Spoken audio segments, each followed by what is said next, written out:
The top two squads in the NEHC preseason poll will get their first chance to face each other this evening. It's an early season conference battle between the UMass Boston Beacons and the Norwich University Cadets, live right here on the Beacons Broadcasting Network. Good afternoon, friends, and welcome to the BBN. Along with Matt Meisenbacher, I am John Skudras. Well, it may be early on in the 2017-18 hockey campaign, however, it is a big test for the UMass Beacons today. They'll take their 0-1 record into this home matchup against the 1-0-1 Cadets. Last time out, UMass was shut out by St. Anselm 4-0 in their season debut. Meanwhile, the Cadets rose to the occasion, blasting Stevenson 7-0 from Adrian, Michigan in the consolation game of the Bulldog Bowl. Mr. Meisenbacher, my partner in crime, we were here last week for that 4-0 loss to the Hawks of St. Anselm. It was a tough start to for the Beacons, especially offensively. What do they have to do today to start putting together a better offensive performance? Well, it's a really not the way you want to start your season. I mean, my God, a 4-0 loss at home to St. Anselm College, who flew under the radar and really came into that game. Spoken to both coaches on both sides. Thought it would be an even matchup, and boy, oh boy, did the Beacons not show up. 4-0 at home. Rachel Mayette walked out of there with 47 stops. Played really well. Starts with her offensively. They really got to restart here. We didn't see much of anything in that game, John. We saw a team that came out. I mean, we could probably count on one hand the amount of shifts we saw that game that really counted towards anything offensively. I don't think they ever truly tested the goalie. So, really, you look at the team and you think, okay, well, you got a home opener, you check it off, you move on, right? You watch the film, you move on. The problem being is now you're facing a Norwich team, which is coming in as number 3 in the country. So another true test right off the bat. They don't get any, a lot of times after a bad open loss like that, you might play a team where you match up well against, you try to get a win. Not going to be the case here. The true test against this Norwich team, and the Beacons have a strong challenge coming out of the gate this season. They certainly do. Now, you mentioned Rachel Mayette. She was outstanding in that 4-0 defeat. Did you see anything defensively that was maybe positive for the Beacons? Their blue line, despite the fact that they may have had trouble with outlet passes and breakouts, they weren't horrible in their own zone. No, I didn't think so. And it's a little bit skewed, right? Because you take a look at the D, and normally in a game you have a few shifts where it's spent down the other end. You're not spending your whole time defending. Wasn't the case in the opener, and so we spent a lot of time. The one thing I liked in the D zone is everyone was kind of noticing their assignments. I didn't see a lot of blown coverage in the zone, but what ended up happening was the amount of time spent in zone produced a collapsing effect on top of that goal. And a lot of those goals were scored either on rebounds or screens. In order for them to be effective today, they have to allow for shots around the perimeter and clean up any type of rebound if they're going to have success. Mayette's going to stop the puck, but this Norwich team knows how to drive to the net, and they're going to be truly tested with their coverage. St. Anselm did a good job. Norwich is going to take it to that next tier. For those perennially contending Cadets, this game could be considered a true test of how they stack up against their own conference. If you believe that anyone in the NEHC can contend with this talented club, but UMass has the first opportunity of any today. On Saturday, Alyssa Hulse led the way with 2 goals, while Casey Hearns, 3 points, paced the books in that 7-0 triumph. In net, Lori King stopped just 14 shots, but it was enough for her to earn her first shutout of the season. Matt, Norwich is fast, balanced, and competitive. How in the world can UMass slow them down? It's funny. Norwich really prides themselves on their hockey programs, both men's and women's. It's going to be an interesting night. Men are up in Norwich playing, and now here we're at home, and the women are playing Norwich here. It's a good team. They're backstopped by their senior goaltender, and it really starts there, as do most teams. Lori King's going to be the senior, 5'7", out of New York, and what can be said? They're strong. You look at the statistics. You look at their offense, their defense, their goaltending. They're strong across the board. They recruit really well. The one thing I noticed, a lot of times you see, a Massachusetts college is going to have all Massachusetts players. Not the case. You look at the Norwich team out of Vermont. Well, I'm seeing Massachusetts, New York, Maine, Canada, Saskatchewan, Alaska. They recruit everywhere, so they really get the top talent. And there are no shifts off. They run 4 lines, they run 3 D pairs, and they have strong goaltending. There's no weaknesses. In that 7-0 win, Norwich really excelled on the specialty teams. They went 2 for 4 on the power play and held Stevenson 0 for 6 on the power play. Now, you can look at that glass half full or glass half empty. They crushed him on the power play, but they did go to the sin bin and allow Stevenson for 6 power plays, which, if the Beacons can continue that trend, could help. Yeah, if you're looking for a wrinkle here, that's it, John. And you have a team, and that's true really not just with Norwich, but really in any hockey game. If you can dominate the special teams, more often than not, you're going to win the hockey game. Now, the Beacons run into some disciplinary issues themselves. They take a couple penalties, especially when they get tired.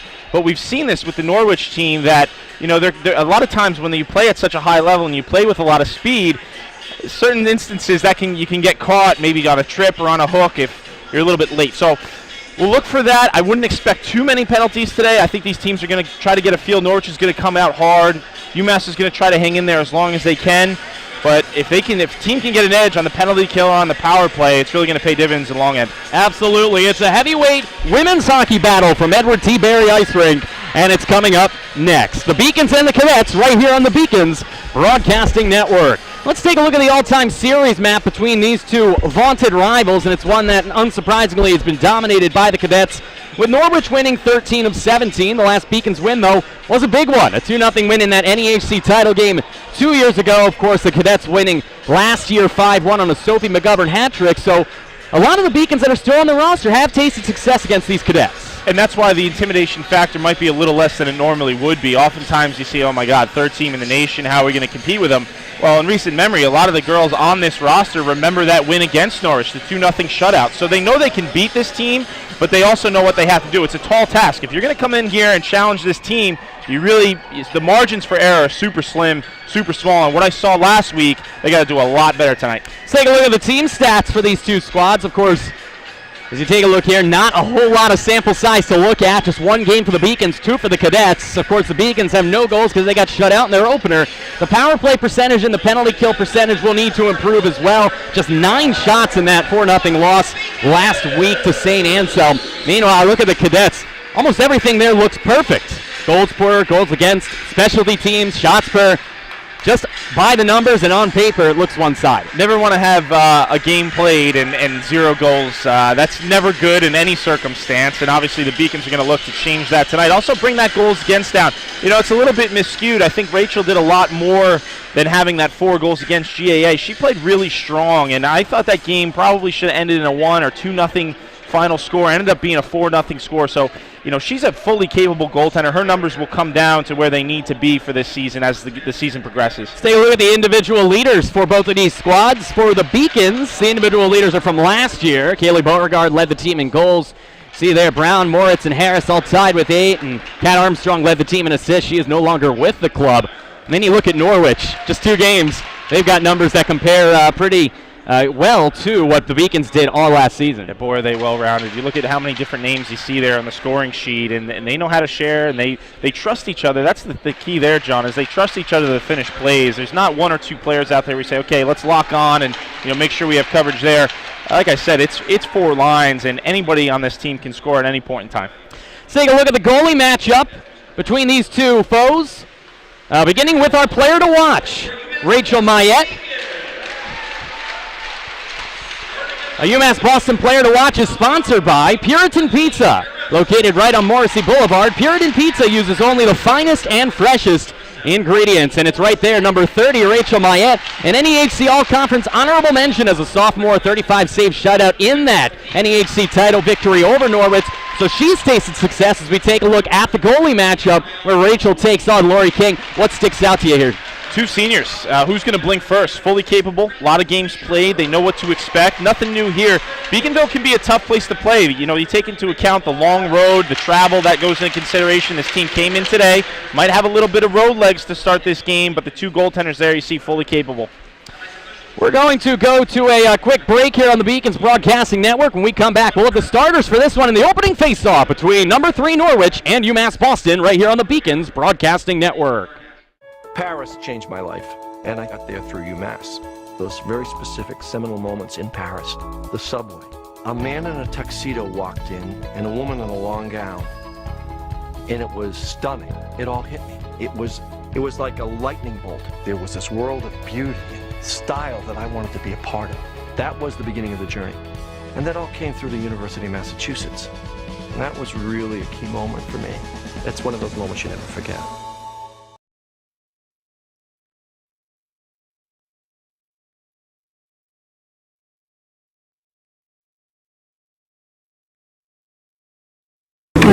Emily Harris, junior forward, from wherever's not going to get me hit. Arielle Gallucci, junior defenseman from Warren, New Jersey. Grace Fisher, sophomore defense, Vienna, Virginia. Rachel Mayette, senior goalie, Duxbury, Mass.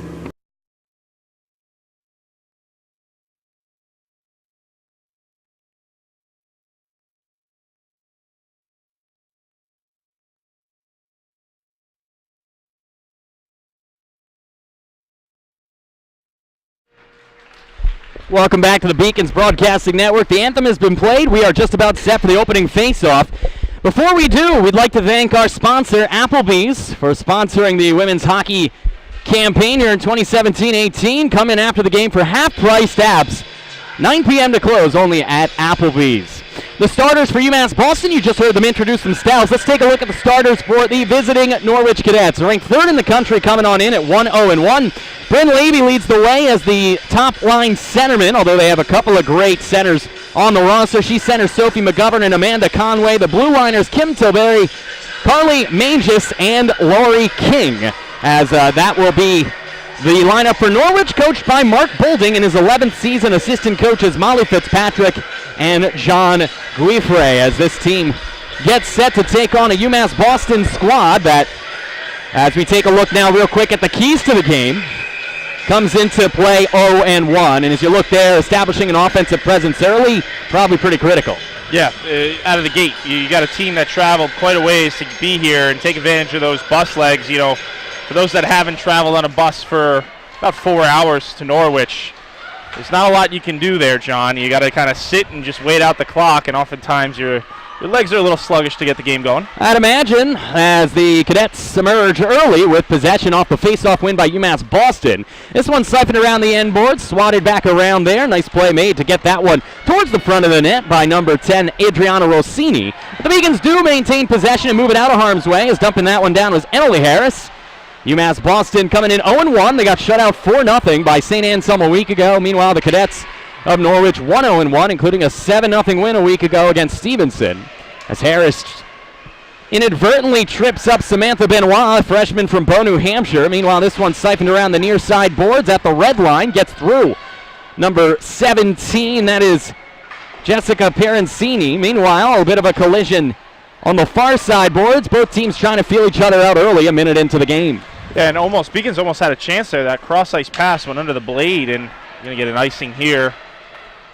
But a couple shifts in, and good to see. Beacons seems to have a little bit more energy than we saw last weekend. You know, John, this is a Norwich team that just keeps coming at you. And the Beacons, really, the mental toughness is something I'm going to be looking for today. If they are in an adverse situation, if they do go down, do they have the ability to recover and counter this Norwich team? Time will tell, as the face-off is won into the corner by the Beacons. This one siphoned forward, taken in by Beauregard. Kaylee looking to connect with Ali Bianchini, but that's off the mark, and deja vu all over again. 20 seconds later, another icing. Yeah, you know, those are the passes that start to add up. They come back to haunt you a little bit. That's a simple breakout pass. That's got to be on the tape. You got to hit Ali in stride there, let her hit the red line and get that puck deep. Now you come all the way back down, you got another offensive or defensive zone faceoff. And Matt, it's what we saw last week. You know, the inability to hit outlet passes. Yeah, it's crucial, especially against a team like this. So the Beacons again win the faceoff, as this one siphoned around the near side and taken in by Beauregard. Kaylee moves forward, whiffs on the clear. She was trying to get that one in on King. Instead, it's taken in and backhanded by Nicole Goebel. Moving forward with it, Liza Baker gets it from Samantha Benoit. Now right up in front, Casey Hearn's shot is blocked down on a good play by Drill. Jane Ann Drill, the freshman from Madison, Wisconsin. As the Beacons and the Cadets continue to go back and forth between zones. Marin Brown backhands this one deep. Marin out there again on this third line with Sarah King and Erica Lunn. As this one is taken in by the Cadets, dumped in. That should be icing, and it is, as the Beacons beat them down. 17:52 to go, first period of play, and Matt, so far at least, the Beacons have not allowed Norwich to take early control. No, they've been okay. You know, again, teams getting a feel for one another here. A little bit, the pace is okay. Some few missed passes. We've seen both teams take an icing at this point. See if the Beacons can win this offensive draw. Taking that face-off with Sarah King, a freshman from Wilmington, and she does eventually win it. A chance in front, as looking for Marin Brown there was Erica Lund, but it's sniffed out by Desiree Kuhlman. Kuhlman, one of those far in natives, a native of Swift Current, Saskatchewan, for these visiting cadets, as that one siphoned around, taken in by Maggie Conroy, a Batavia, Illinois native. Conroy tried to siphon it forward for Kirsten Watts. Fighting for it along with Watts there for the Beacons was King. And eventually emerging with it is Kuhlman as she saucers this one against the near side boards. It's kept in by the Beacons. Good play by Lizzie Saxer. Coming around to get control is Katie Berry. The diminutive forward gets it back to Saxer, who siphons it around the end boards, careening behind the crease and into the far side corner where it's taken in by Conroy. Maddie Conroy gets her pocket picked a little bit by Edie Moritz. And the Beacons do get control and send it near side off the red line. UMass Boston in their own zone, taking possession. Moritz siphoning it around for Katie Jetter. Lost it inner skates as she's harassed from behind by Casey Hearn. Hearn gets the pass from her partner in crime, Rossini. Rossini with a stick check of Saxer, and that allows the pass to be intercepted and moved forward by Kim Taberi. The senior from Raleigh, North Carolina, gets it down low for her partner in crime, but then gets it back before siphoning it towards the point for Schrensfire. Sarah Schrensfire, one of the team's leading scorers. It's set to Berry, fires it in. It's blocked wide by Moritz, and eventually taken and backhanded around the end boards by Alyssa Holst. Holst gets it back and then tries to send it back from whence it came to Rossini. It's kept in here, and Matt, all of a sudden, possession is really being maintained by the Cadets. Yeah, nice block. Let's see if Beacon's got to get it clear here, got to get it out of your zone. Should be able to.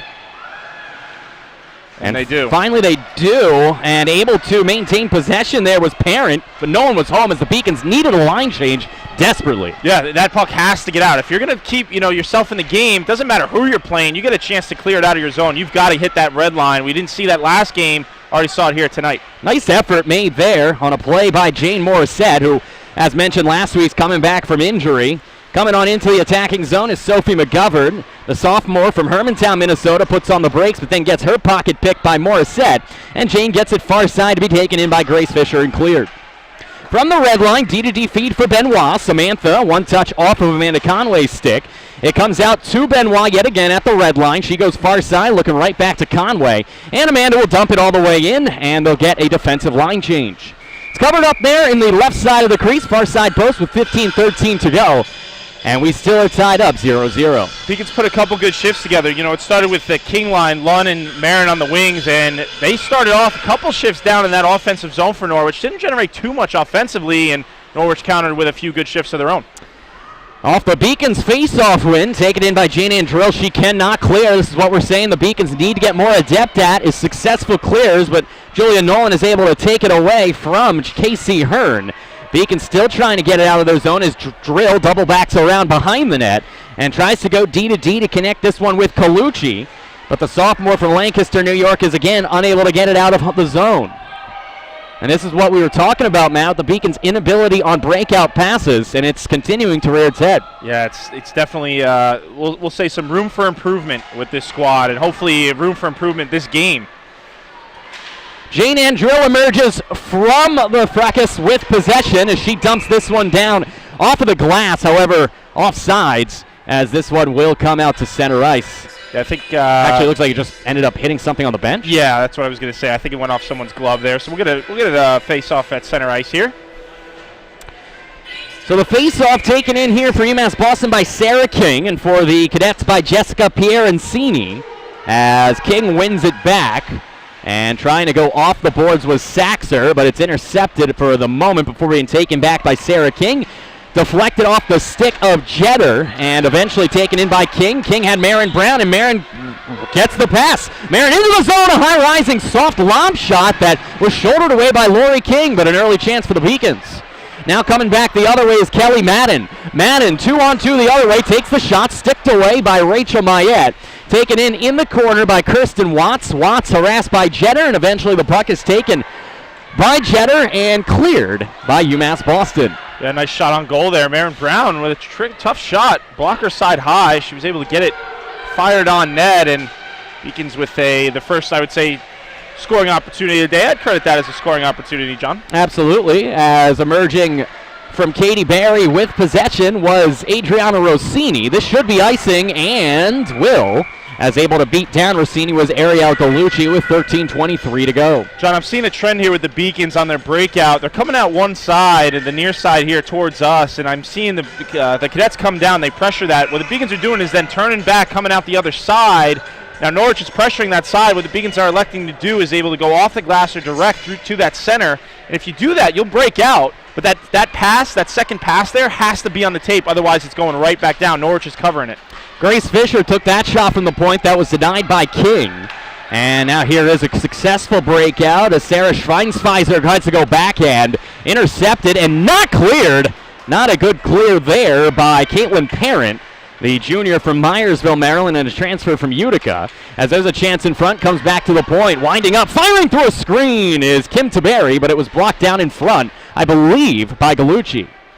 Here's another chance for Kim Taberi. Good save by Mayette with bearing down right in front of her, Adriana Rossini. A couple good shots there by Norwich. And it all came back from the inability by Caitlin Parent to clear it. And here again, another opportunity. That puck's now, this one's got to get out. And it doesn't, a bad turnover, but luckily for the Beacons, Sophie McGovern unable to keep possession. It's going to be tough to live like this if you're Beacons. 3 failed clears. They got on the 4th one. Taberi sends it far, glove side, wide of the net. Beacons eventually can send it behind the net where Grace Fisher awaits. Tries to backhand it around the end boards to the sideboards. Rachel Peacock and the Beacons finally clear as Emily Harris got it poked away in neutral ice. That allows a chance for Samantha Benoit to move forward. The big D-man gets her pocket pick from behind by Morrisette. And Jane continuing to play solid two-way play on this top line as that pass through the net mouth is errant, intended for the stick of McGovern. There's a solid back check there by Morrisette, was able to strip the puck, but again, no outlet, and I think Norwich is starting to figure out this breakout. They're sending a lot of pressure to that puck carrier. You see it right there, and there's another. They send 2. Fisher sends it all the way down. This will be icing unless Harris can beat her, and she does. Emily Harris, nice skating, gets down. She's got Peacock and Morissette still out there for that top line. Dumping it back to the point, kept in. Quick snapshot from Jane Andrill. Sails high and wide. That was a howitzer cannon from the point from the Minnesota native. Didn't miss by much. Meanwhile, taken in, I said Wisconsin. Ask anybody from Wisconsin, they'll tell you it's like Finland and Sweden. Don't want to be associated with them, as this is a chance right across the net mouth for a one-time shot from Goebel. But Nicole whiffed on it. Now here's Peacock, unable to see Julia Nolan. And so this one sent back into the zone for the Cadets. It's a good stick there on Drill. That's a 3-on-1, John. That was a risky play, and was able to get that. Drill was able to get that crossing ice. Here comes Norwich again. Yeah, not able to get that one. As a whistle. Holst, nice toe drag around the D, and a great kick save by Mayette, not once but twice, as she denies Holston, and the rebound off of one of the Beacons makes the save as well. 2 great saves. Saxer got walked around, and then Mayette was able to kick out not just the first, but the second. I think it was her own rebound. It might have gone off her own player there. This one careening right into the slot, getting taken down was Rossini by Bianchini, and then siphoning it off the sideboard, attempting to pass it to herself with Beauregard, but it's turned over. Backhanding this one and trying to get it deep there was King, but instead it comes back to Jetter in her own zone. D to D for Saxer, and halfway through this first period, this will be an icing on UMass Boston. And this is the Norwich team. This is what you expect. They get chances. There will be no shortage of opportunities for the Cadets today. Mayette looking strong again. Really impressed with the way she started her season. I mean, she really looks solid. This is mid-season form for a lot of goaltenders. You know, the first few games you try to get a feel for the pace of play, the speed, and clearly Mayette was working over the summer because she is ready to go with a couple good saves here again today. Kelly Madden wins the face-off from King, deflected in front, and getting her stick on it there was Kirsten Watts, but was unable to deflect it past Rachel Mayette. This one kept in on a good play made by who else? Samantha Benoit, the freshman from Bow, New Hampshire. We've mentioned a lot already.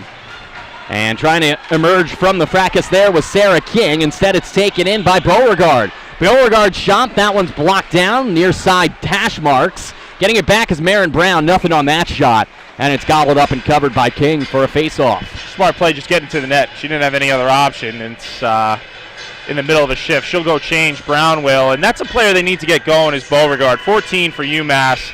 You know, she has offensive capabilities. You look at 2 seasons prior, 18 points and 14 points, and she's going to be relied on here again this season as one of their top forwards to put the puck in the net.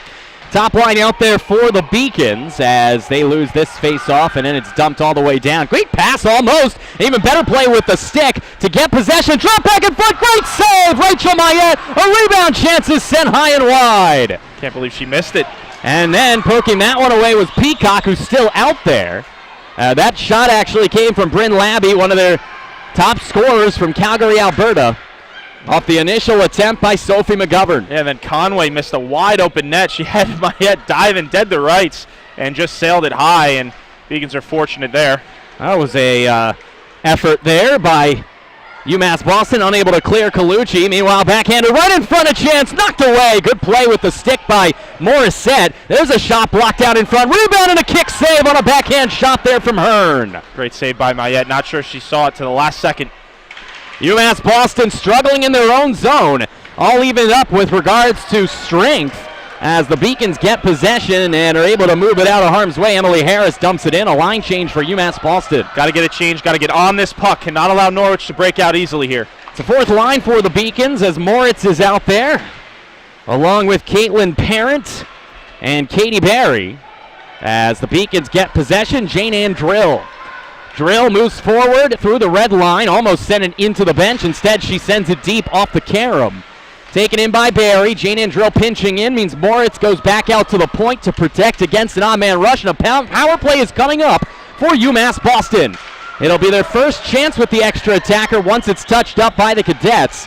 Katie Barry, as the Beacons get an extra attacker, Julia Nolan out there. Moritz has Nolan in front. She goes back to the point for Drill.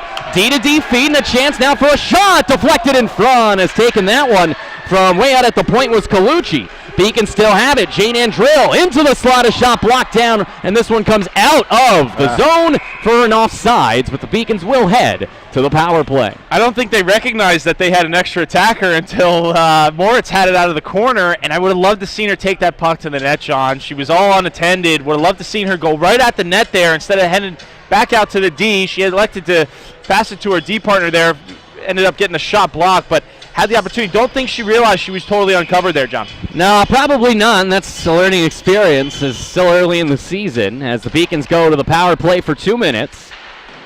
UMass Boston trying to get the early lead.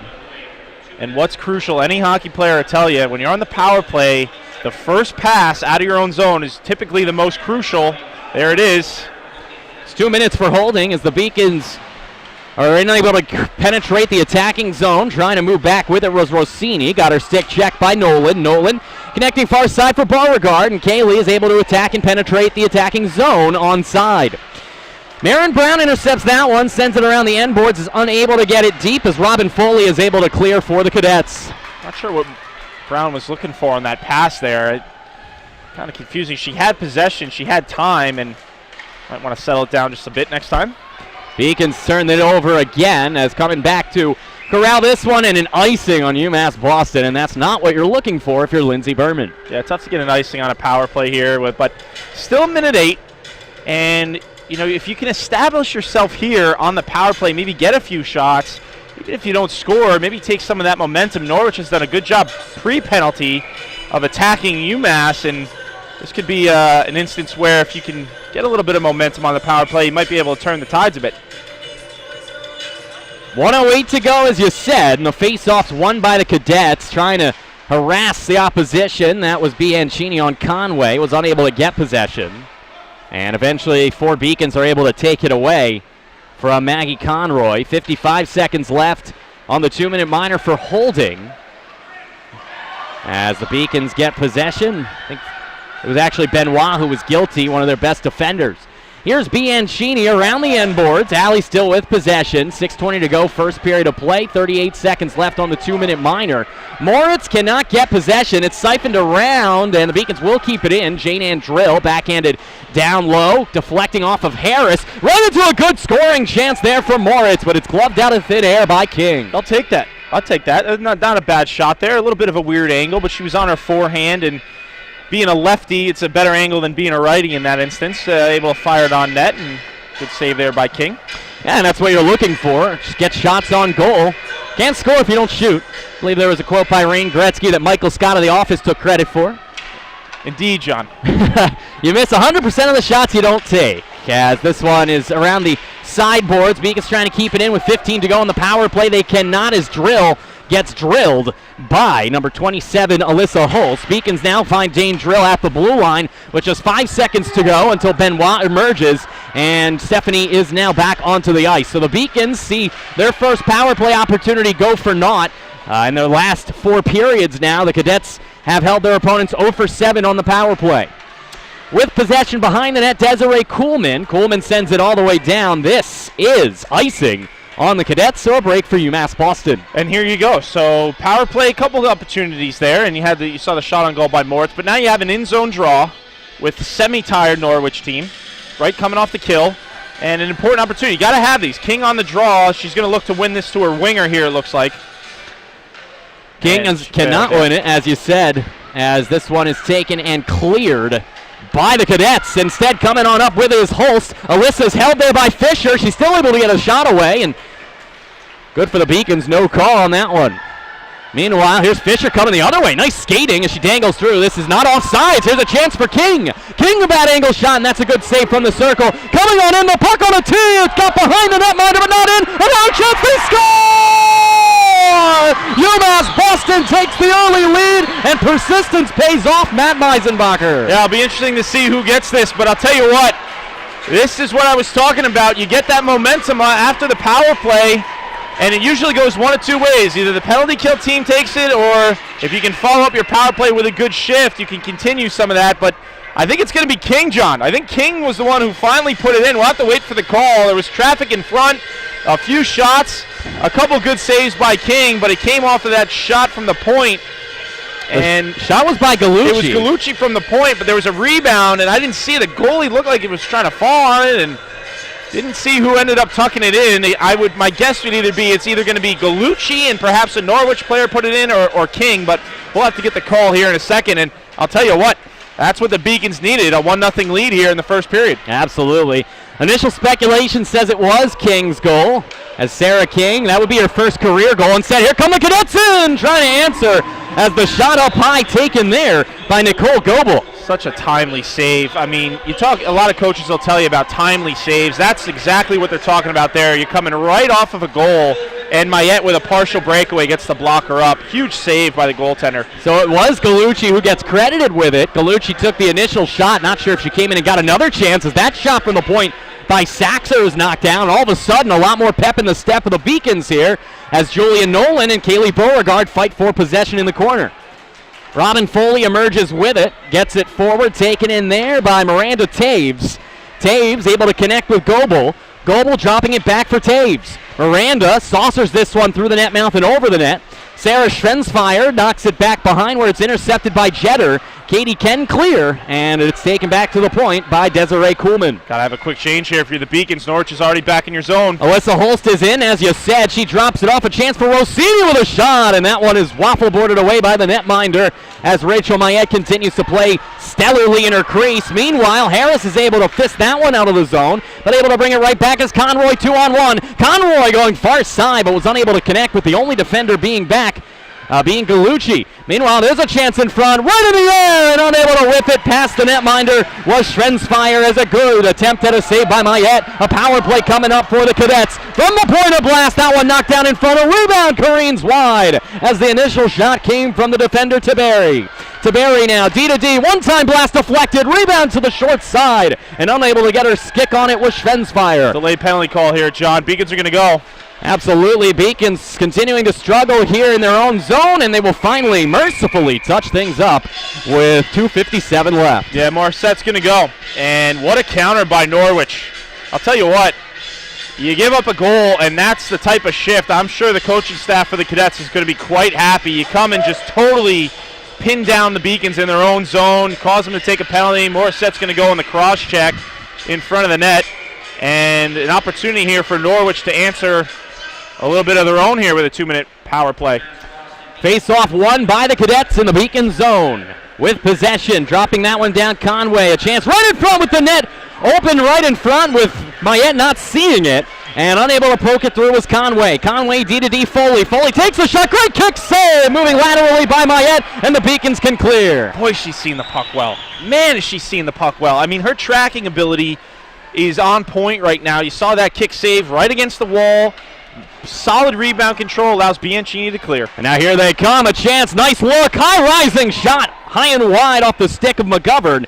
But they do keep it in on the far side, as that is Benoit. Benoit backhands it around. They were getting a defensive line change, and that allows at least a little bit of a reprieve, but able to keep that one in with a good poke check was Foley, and then Foley is able to keep it in again. Poor clearance by Gallucci, right in the crease, a great save, and Mayette is able to cover on the short side with 66 to go in the power play. Boy, oh boy, Rachel has seen it like a beach ball. Boy, is she playing well, but I'll tell you what, the coaching staff's got to talk to Gallucci here. 2 failed clears on the penalty kill. She muffed it twice and gave the Norwich team a really good opportunity in front of her own net. It is so imperative, and you see Coach Berman there talking to her, you got to get the puck out. If you're going to be successful on the penalty kill, you've got to get the puck 200 feet, and she's talking to Gallucci there, maybe seeing something, way to improve. Keeping this one in was Hearn, gets it back, and a chance for a deflection in front. The stick deflection by Holst off the initial shot from Kim Taberi. Meanwhile, still in, Taberi dumps it in. Around the end with 40 seconds to go on the power play. Taken in and then letting that go through her wickets there was Rossini, but able to keep it in for the moment was Hearn. A shot from Taberi blocked down in front. No one's able to see it except for Katie Barry, and she can't clear. Taberi keeps it in, a shot, good save with the glove by the netminder, Rachel Mayette. John, if you don't have the power or you don't have the angle to clear the puck, you can't be lazy. You got to take the extra stride, get a little bit closer to the blue line, and force that D to make a move, either come at you or retreat. We've seen oftentimes here the Beacons just assume that they're going to be able to clear it with a wrist shot or a slap shot off the wall, and each time Norwich has been able to stop it. They've got to take the extra stride. There's a shot from the point, deflected in front, a rebound, and another great save by Rachel Mayette, who continues to stand on her head for UMass Boston, as that shot from in front came from Sophie McGovern. Interested to see. The Beacons have lost now 4 draws in a row in their own zone. They've got to win this one. They got King here, who's usually pretty good. Trying to win it back, it looks like, by her setup.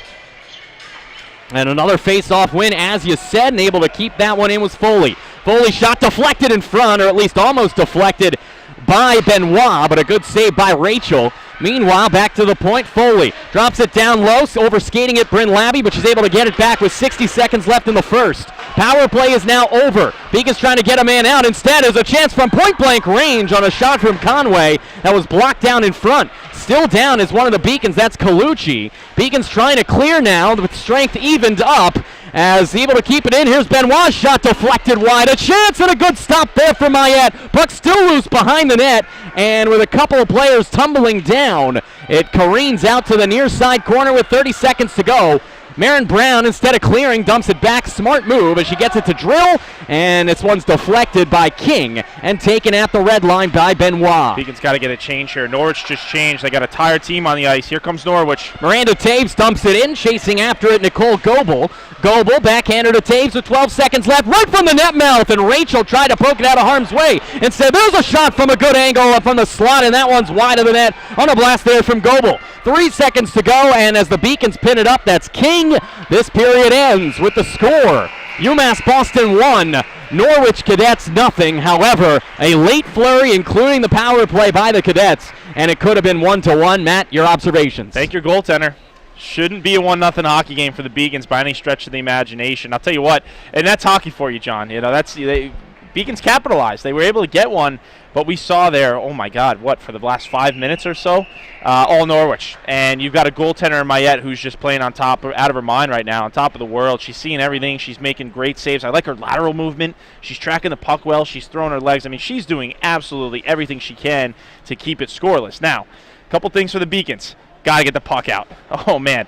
Multiple times where they had a chance to clear, and they're either retreating back into their own zone or they're just forcing a pass, which is really doesn't help you. Norwich is going to pick that right up, and they've got to maintain a better presence in front of their net. We're seeing Norwich, who on the initial shot, Rachel will make the save, and then there's a Norwich player there ready for, you know, the second or third rebound. So few things to cover in the locker room, but overall, you got to take a look at the scoreboard. You got the lead.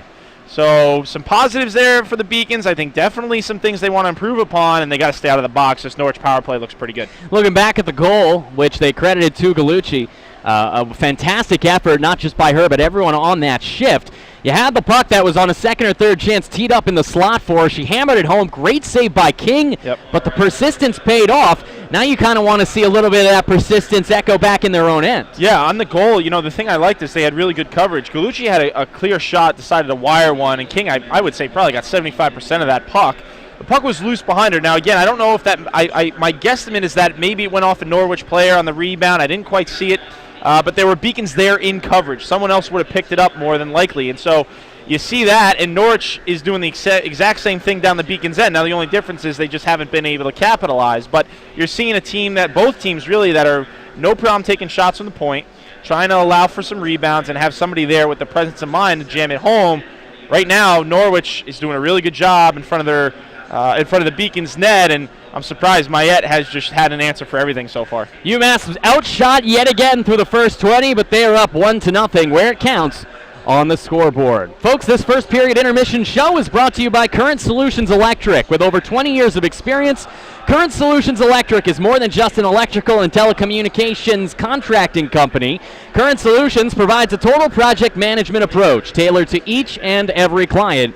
Current Solutions Electric. We're going to go to a quick break here on the Intermission Report. When we come back, we will have first period intermission stats and hockey highlights from the week that was. But first, let's take a look at some of the changes going on around UMass Boston.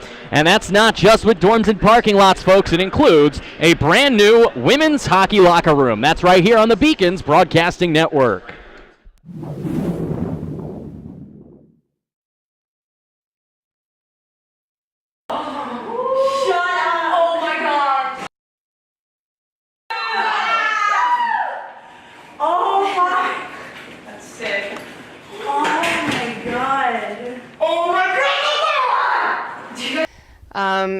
In all honesty, it was more than I was expecting. It's beautiful, a job well done by all the staff here, and I think our team really worked for it by doing the fundraising and the work ethic on the ice, and I think everyone was really pleased, and it's great to finally be in here. Well, I've been here for a really long time, 3 years. This is my 4th year, and coming into the locker room, I was just excited to see a new setup, and everyone was really excited. We've been working really hard in preseason, and this was just something we were all looking forward to, and it was just really exciting for everyone. I think we'll feel more as a team. We all have new stuff. Pretty excited. There's a lot more space, so we're not all on top of each other. We got Netflix on the TV over here, so I don't know. I think it'll just be an overall new environment, and we'll have a new attitude. For me, and I think everyone in general, a good facility is something everyone looks for. So this is really going to help us recruiting-wise, I think. And it's beautiful, so I would want to go here if I wasn't here. Well, it's just more motivation for myself to see how much we've accomplished in the past, and for the newcomers to see what this team has and what we've done in the past and how much we can accomplish in the future. In general, the locker room's the place we all come together. We all bond in here. It doesn't matter what it looks like. It's gorgeous in here. I think everyone's going to want to spend more time in here. The pictures up on the wall are really motivating. It shows us winning our conference, and we want that again. So seeing that every day and having to look at that every day is just a reminder of how much we really want it. Okay, well, I'm so happy you guys are in here. I literally could not hold this in any longer. So that's it. All right. Thank you.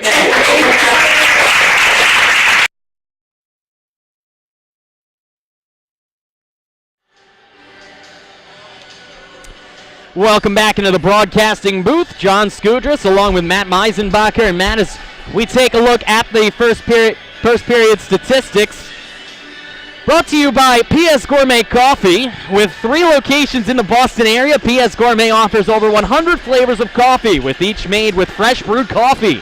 Home of the bucket, PS Gourmet Coffee. And you look there at the first period stats, and something tells me the Beacons could use a couple PS Gourmet Coffees. Well, is that reminiscent of the last game or what? Yeah. The shot total? 17 for a period. They're just giving up way too many shots right now, John. It's a little bit frustrating because I think this team has a little bit more potential than what we're seeing here. And defensively, most importantly, and 17 in a period is just too much to ask your goaltender. Obviously, 9 is good. That's a positive. That was way more than we saw. I think that was close to their total from the first game, and they were able to equal it in the first period here. So definitely a positive offensively, and need to improve on the face-off circle as well. Both teams with 2 power plays. Both teams 1 for 2. It's actually a typo there, Matt. We only have 8 shots. It's 17-8. Actually, we have a update on this. That goal scored by Gallucci, an assist from Sarah King, both their first of the season. And for King, that is career point number 1 for the Wilmington native, so good for her. We'll get more on that when we take a look at the instant replay. One thing you mentioned during that first period, the face-offs. Beacon's usually rather good at face-offs, or at least sufficient. Today, they are deficient, as they've only won 5 of 18. Is there anything you can even do to improve that in a game? You saw it there on the penalty kill. We had, I don't know, I would say close to 5 face-offs, and I think they lost all of them, which is just crucial. I mean, the thing with face-offs, it's not just always on the center. A lot of times you never want to lose a draw clean, but you're asking for wingers to help or your D to help. You got to come in, tie up. And we're just not seeing. I'm seeing a lot of clean wins by Norwich. I'm seeing even 50-50 pucks Norwich is scooping up. Definitely got to improve in that area. Those are all lost possessions if you're the Beacons. Yeah, and I've even seen a few where the Beacons win it back. And just more speed, more hustle from the Cadets, and they're able to come away with it. The Beacons' best face-off players today, it's Nolan and King. They're 2 and 4 each. Jane Morrisette is 0 and 2. Bryn Levy, 5 and 0 in the first period in the face-off circle. So we'll keep an eye on that as the game progresses. Speaking of games, what a game it was. What a start it was, Matt, for that men's hockey team. They got some big ones this weekend. We'll have more on that in a bit. But for right now, let's take a look at highlights of the game that we were at last week. That 6-1 win over Curry College. The Beacons off to a great start for that men's hockey squad. That's right here on the Beacons Broadcasting Network.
Welcome back into the broadcasting booth. Matt Meisenbacher and John Skudras. Let's take a look around Beaconville. Of course, that men's hockey team that went 2-0, they are plaking on the men's Norwich squad that is very, very talented. From Vermont, that one in Northfield beginning at 7 p.m.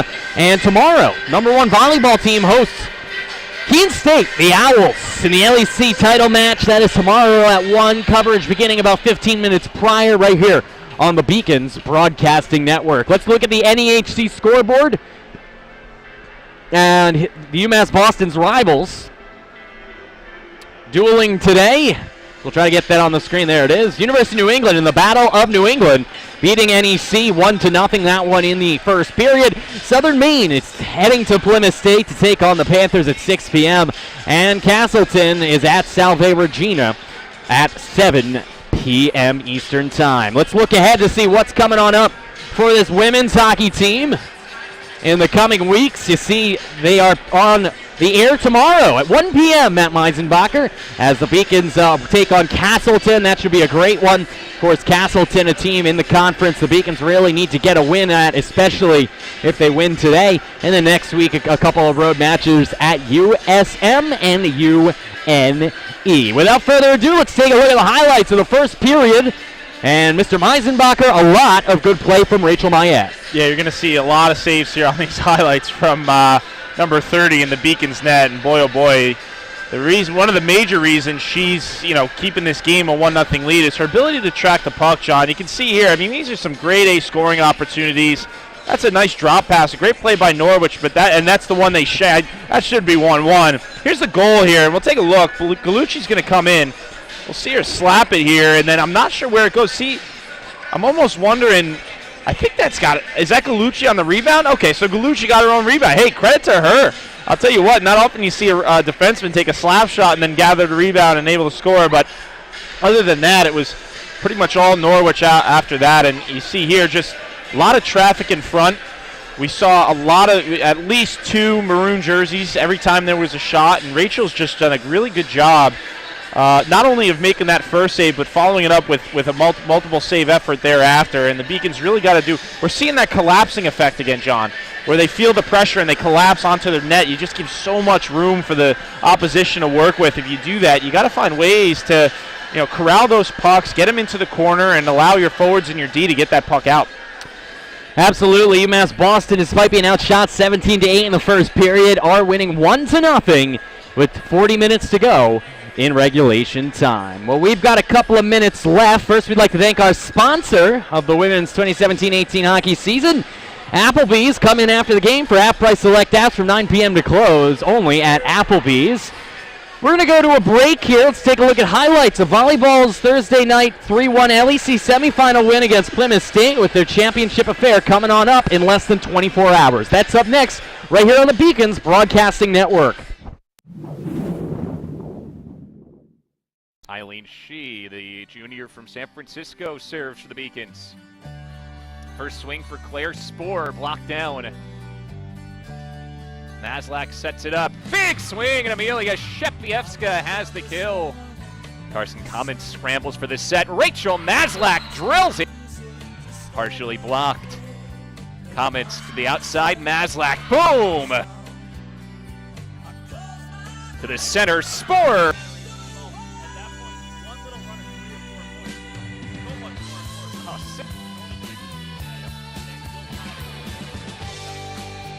Big swing.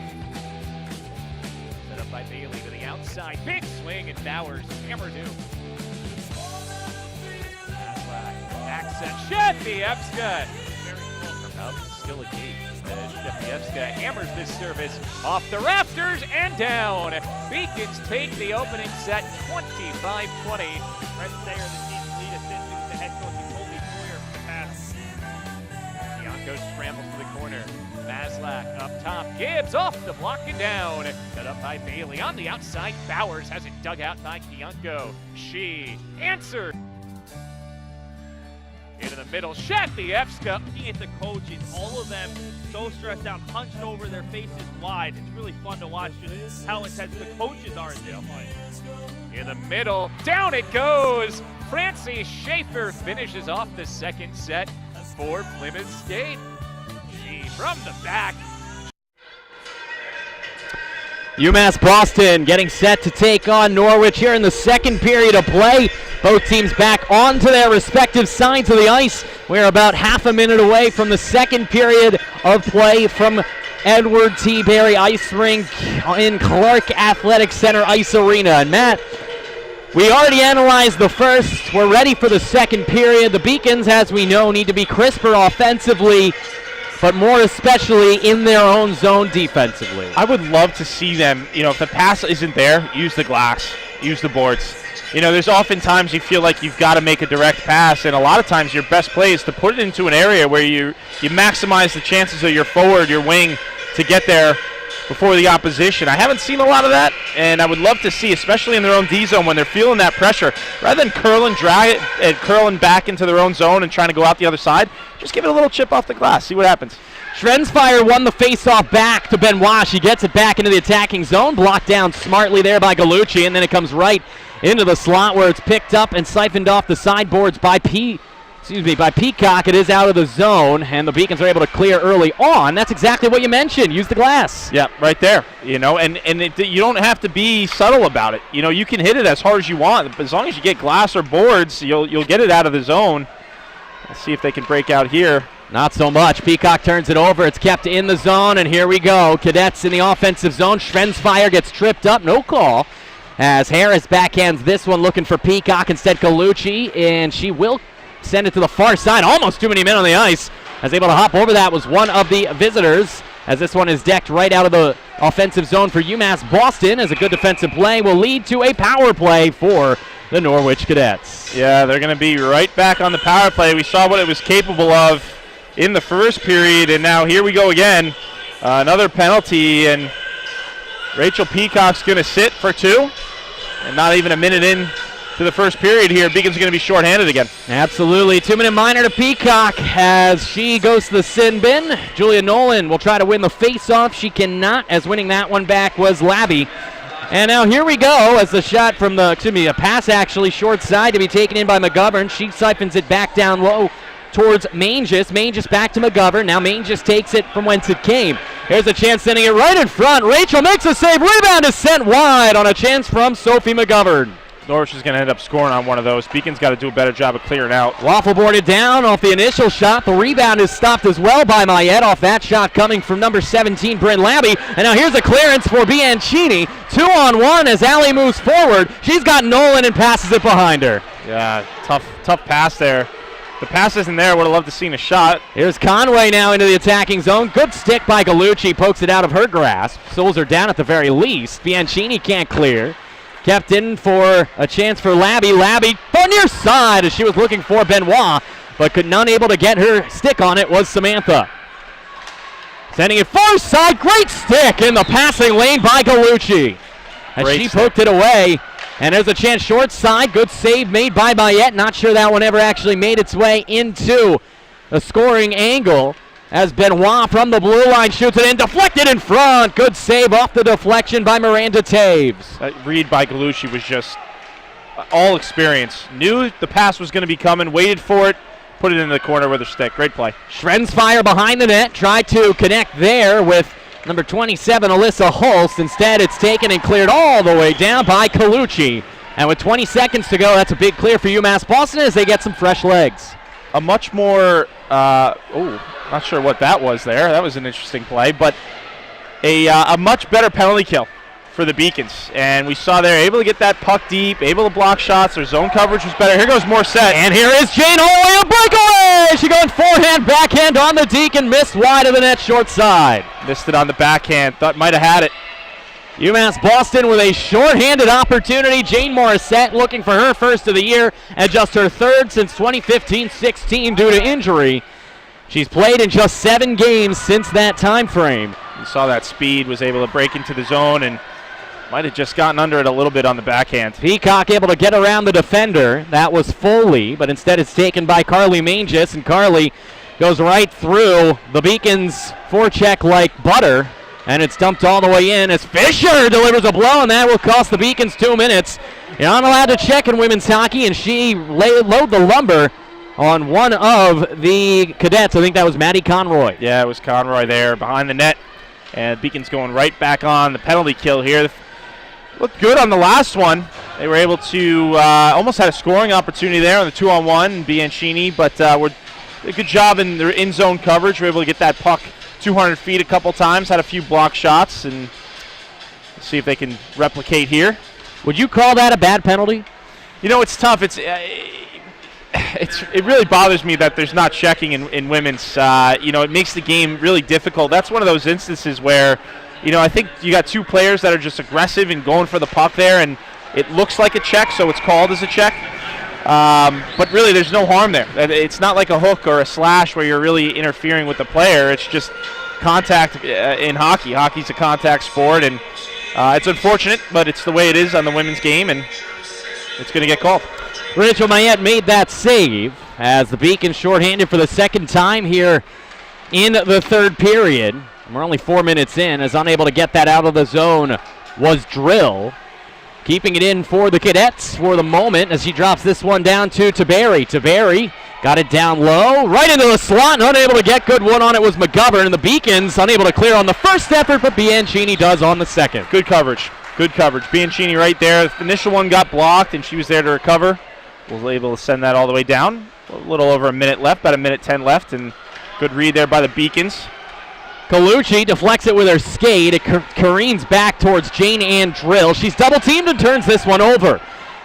With possession, trying to get it back to the point. A great poke check on a play made there by Beauregard. John, their coverage has just been better. They're not collapsing, and they're reading the play. They're trusting their reflexes. We've seen a Beacons team here that looks quite different than in the first period. There's a chance from point-blank range to save. Rebound to the short side. It's open. They score! Mayette never found it, and Sarah Spinespire did, as the Hingham, Massachusetts native delivers as she pokes that one through. It's her first of the season, her 40th career goal. Mayette thought she had it. The puck came in, made the save, and it went off her blocker. I think she was looking for the rebound, couldn't feel it, was behind her, and puck trickled in just over the goal line on that rebound chance from behind the net out in front, and next thing you know, it's a 1-1 game.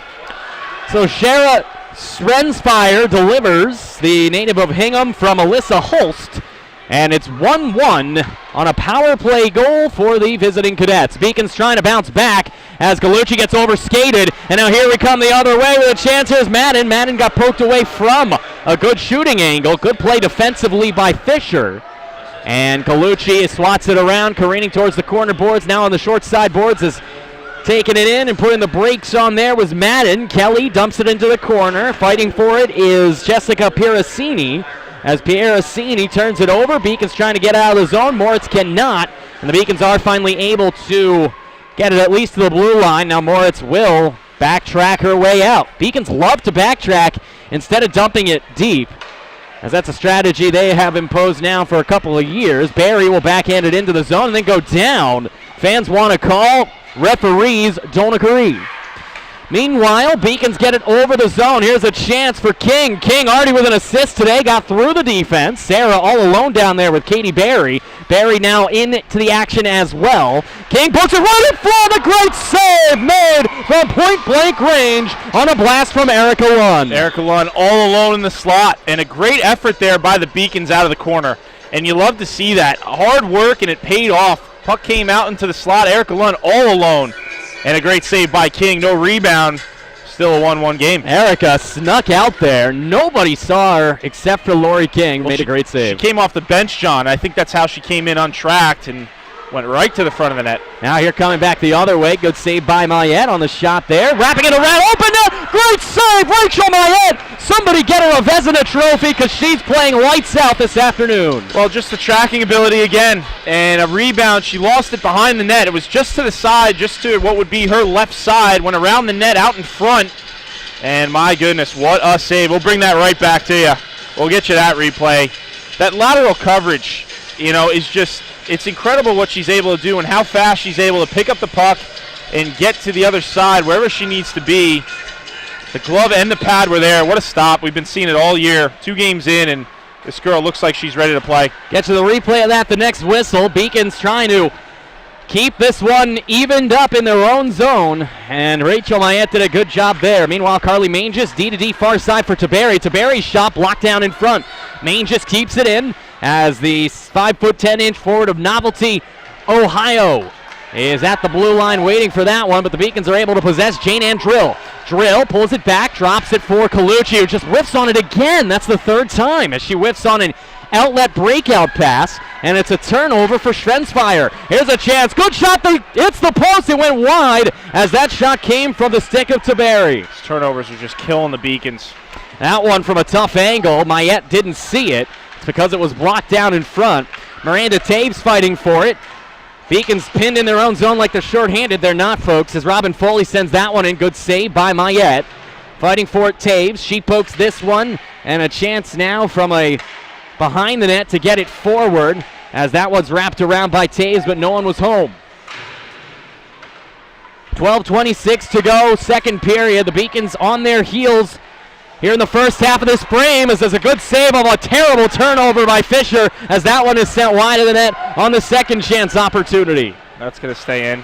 Failed clears and turnovers. Finally get it out. Got to get it changed. It's going to be an icing. It is, as UMass Boston is not going to have the opportunity. Let's take a look at that sequence of events moments ago. Yeah, let's look at this save. The puck right there, doesn't see it, finally sees it, and is able to not only get across laterally, but you see there, it's not a dive, John. She's able to do that with the pad and glove and build a little bit of a wall there. You're kind of forcing that shooter to have to go way upstairs in order to get it past you at that point. Great stop, great save. Whiffing on that blast from the point was Kuhlman. It comes back around on her second chance. That shot came from Nicole Goebel that she was robbed on by Mayette, a senior from Saskatoon, Saskatchewan. In their own zone, Jane Ann Drill's able to clear, keeping that one at the red line and sending it, at least attempting to send it forward before getting grabbed by Drill, was Conroy. As Gallucci again is attempting to clear and does. Morrisette pokes it forward and Peacock dumps it deep. Beacon's top line getting off the ice as Bianchini is out there with her line mates, Julia Nolan and Kaylee Beauregard. This one siphoned all the way deep and down there by number 11, Jessica Pieracini. As we approach the halfway point of this game, Beacons and the Cadets tied up at 1. This is the Beacons Broadcasting Network. I'm John Skudras along with Matt Meisenbacher. From the corner, Beacons unable to get possession. Look at the strength, the sheer strength there from Miranda Taves, the 5'5" native of Grand Prairie, Alberta, to emerge from it. Deflected in front off of Bianchini, in onto Mayette, and Rachel covers it up. Going to get a penalty here. I'm not sure on who, but John, I want to take this second while we wait for the call to give a quick shout-out to a former Beacon in Kelsey McIsaac, who will be heading down. We know the devastating effects down of the hurricane in Puerto Rico, and she'll be headed down there for the military humanitarian effort to try and reestablish what's happened down there, the disaster relief. It's just terrible what's happened in Puerto Rico, and good for us having a Beacon that's headed down there to help out, and really what is just a complete disaster. Yeah, absolutely. Great for her and great for anybody who certainly is willing to sacrifice as the Beacons go shorthanded, and they'll have to sacrifice a few things on the ice here. They're to come away with this one unscathed. From behind the net, an opportunity now for the Cadets as they get the chance from the face-off win to Barry. Sends it down low, taken in there and moved forward by Holst from a bad angle. There's a shot, a rebound chance blocked down. Beacons have to get it out of the net mouth. They do on a play made by Moritz, but here's a chance to Barry. Down low, great save! Rachel Mayette from the splits, and she's able to deny Adriana Rossini from point-blank range. Another failed clear by the Beacons and another great save by Mayette.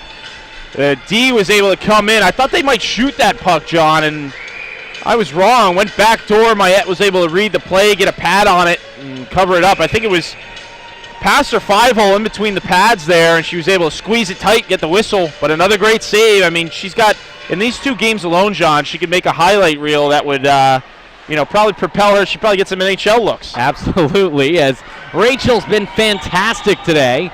We're approaching that halfway point. 10-10 to go, second period. 1:15 left on the power play. And the minor penalty to Jane Ann Drill. UMass Boston from neutral ice. Here come the Cadets. They go marching in as they are over the blue line and behind the net. Back to the point, taken in there by Conroy, poking that one into the net before it is denied there by Mayette. And Rachel continuing to stand on her head. 1-1, UMass Boston and Norwich. And no rebound there. Good coverage. Started with Mayette. Just a nice job on the forecheck. She caught an edge. I think she was trying to generate an opportunity there and was able to back check. But good coverage there by the Beacons, and just another lost draw, man. You'd love to see him win one of these and just send it down rather than having to defend instantly. Mayette waffle boards that blast that came from the stick of Conway away. Amanda gets it back. Deflected by the stick of Moritz, but not out of the zone. Is able to keep it before getting it poked away. There was Labby. Good play by Moritz to get it out. Yeah, and that's important. And we'll see on this forecheck here. There you go. There you go. Eat some clock here. 30 seconds now. This is what you like to see on your penalty kill forecheck. Now you got to get back, though. Norwich is going to beat you. You got to get back. As you said, they are into the attacking zone. Nice pass. Short side shot just wide of the net. Taken there by Alyssa Holst. Holst now gets it back behind the net, tried to send it for Schrensfire in front, was unable to get through the wood of the Beacon sticks. Instead, it's back to the point for Taberi. Taberi tees it up. Good block from Moritz. Bianchini couldn't settle it down. Shot right through the wickets, but wide of the net as that one was taken by Goebel. As this one is dumped all the way in. Maine just chases, but getting there first, coming out of the box and getting down low and able to make a play on it was Gallucci. And UMass Boston, rather Erica Lunn, I should say, as she gets it to Marin Brown. Back to the point for Jeter. D to D for Saxer. Lizzie sends it off the sideboards, rolling around and taken in by Manges, who clears. This offensive possession is all Edie Moritz. The next whistle, I want to point out what makes her so good on the penalty kill. All this possession by the Beacons right here is from an Edie Moritz clear. Her ability to get to the puck and send it 200 feet, get rid of the penalty kill, and allow her offense to take over. Just did a great job and out-hustled the entire Norwich team on that penalty kill. 8 minutes to go, second period of play. Here come the Cadets the other way as they are over. Here's Casey Hearn. She was looking to connect with Taves. Instead, it's poked away by Jeter. And Beacon's unable to clear, as unable to poke it through was Lunn. Kept in here, Desiree Kuhlman dumping it behind the net, taken in, backhand right in front. Good play made by Kern. From the point, that shot deflected wide. Lizzie Saxer got her stick on it. As dumping it in, Maggie Conroy. As this one's still loose, taken in and able to send it forward was King. As now Ali Bianchini still out there on the ice, catches it up with Lunn. Lunn fighting for it there with the defender Conroy. Beacons drop it back to the point. Gallucci D to D. There's a shot from Fisher, sticked away by King. 7:15 to go. Nolan backhands it into the corner. Lunn fighting for it there. And backhanding it around is Casey Hearn, taken in by Desiree Kuhlman. And moving forward now out of the zone is Taves as she connects with a deflection of Nicole Goebel. 7 minutes to go, second period of play. Fresh legs out there for the visiting Cadets as Pierre Assini keeps it in. Jessica tried to backhand it for Goebel, but Nicole was getting off the ice on a line change as that deflects off of somebody on the bench, and the Beacons will have an they're going to say the Cadets will have an offensive zone face-off when we reconvene. Big draw here. Seen a lot of possession from Norwich. Face-off to be taken by the Beacons' Jane Morrisette, and for Norwich, the face-off is taken by Madden. Face-off won by Morrisette. There's a chance, wrap-around chance for Madden, and a good save by Mayette. Beacons trying to clear it, skating it up by her Lonesome Peacock, using her stick to grab onto the stick of Madden. Get called. And she did get called for it. Yeah, held it too long. She would have got away with it. I don't know why she continued to hold it after. She made a nice play to get it out of the zone and used a little bit of leeway there. I don't think the ref had a good look on it. I know Coach Berman's gonna ask a little bit what's going on here, but it's pretty evident. That was a pretty clear holding the stick penalty.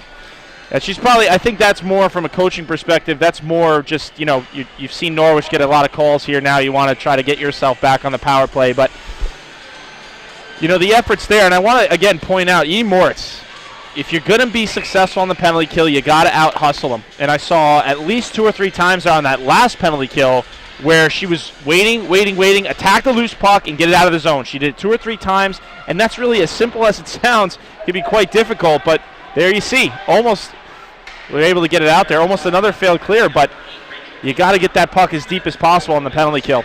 Here comes Conway into the zone. Beacon's 2-minute minor to Rachel Peacock, her second penalty of the period. This one for holding the stick. From the point, Benoit, that one sails wide to the stick side of Mayette's crease.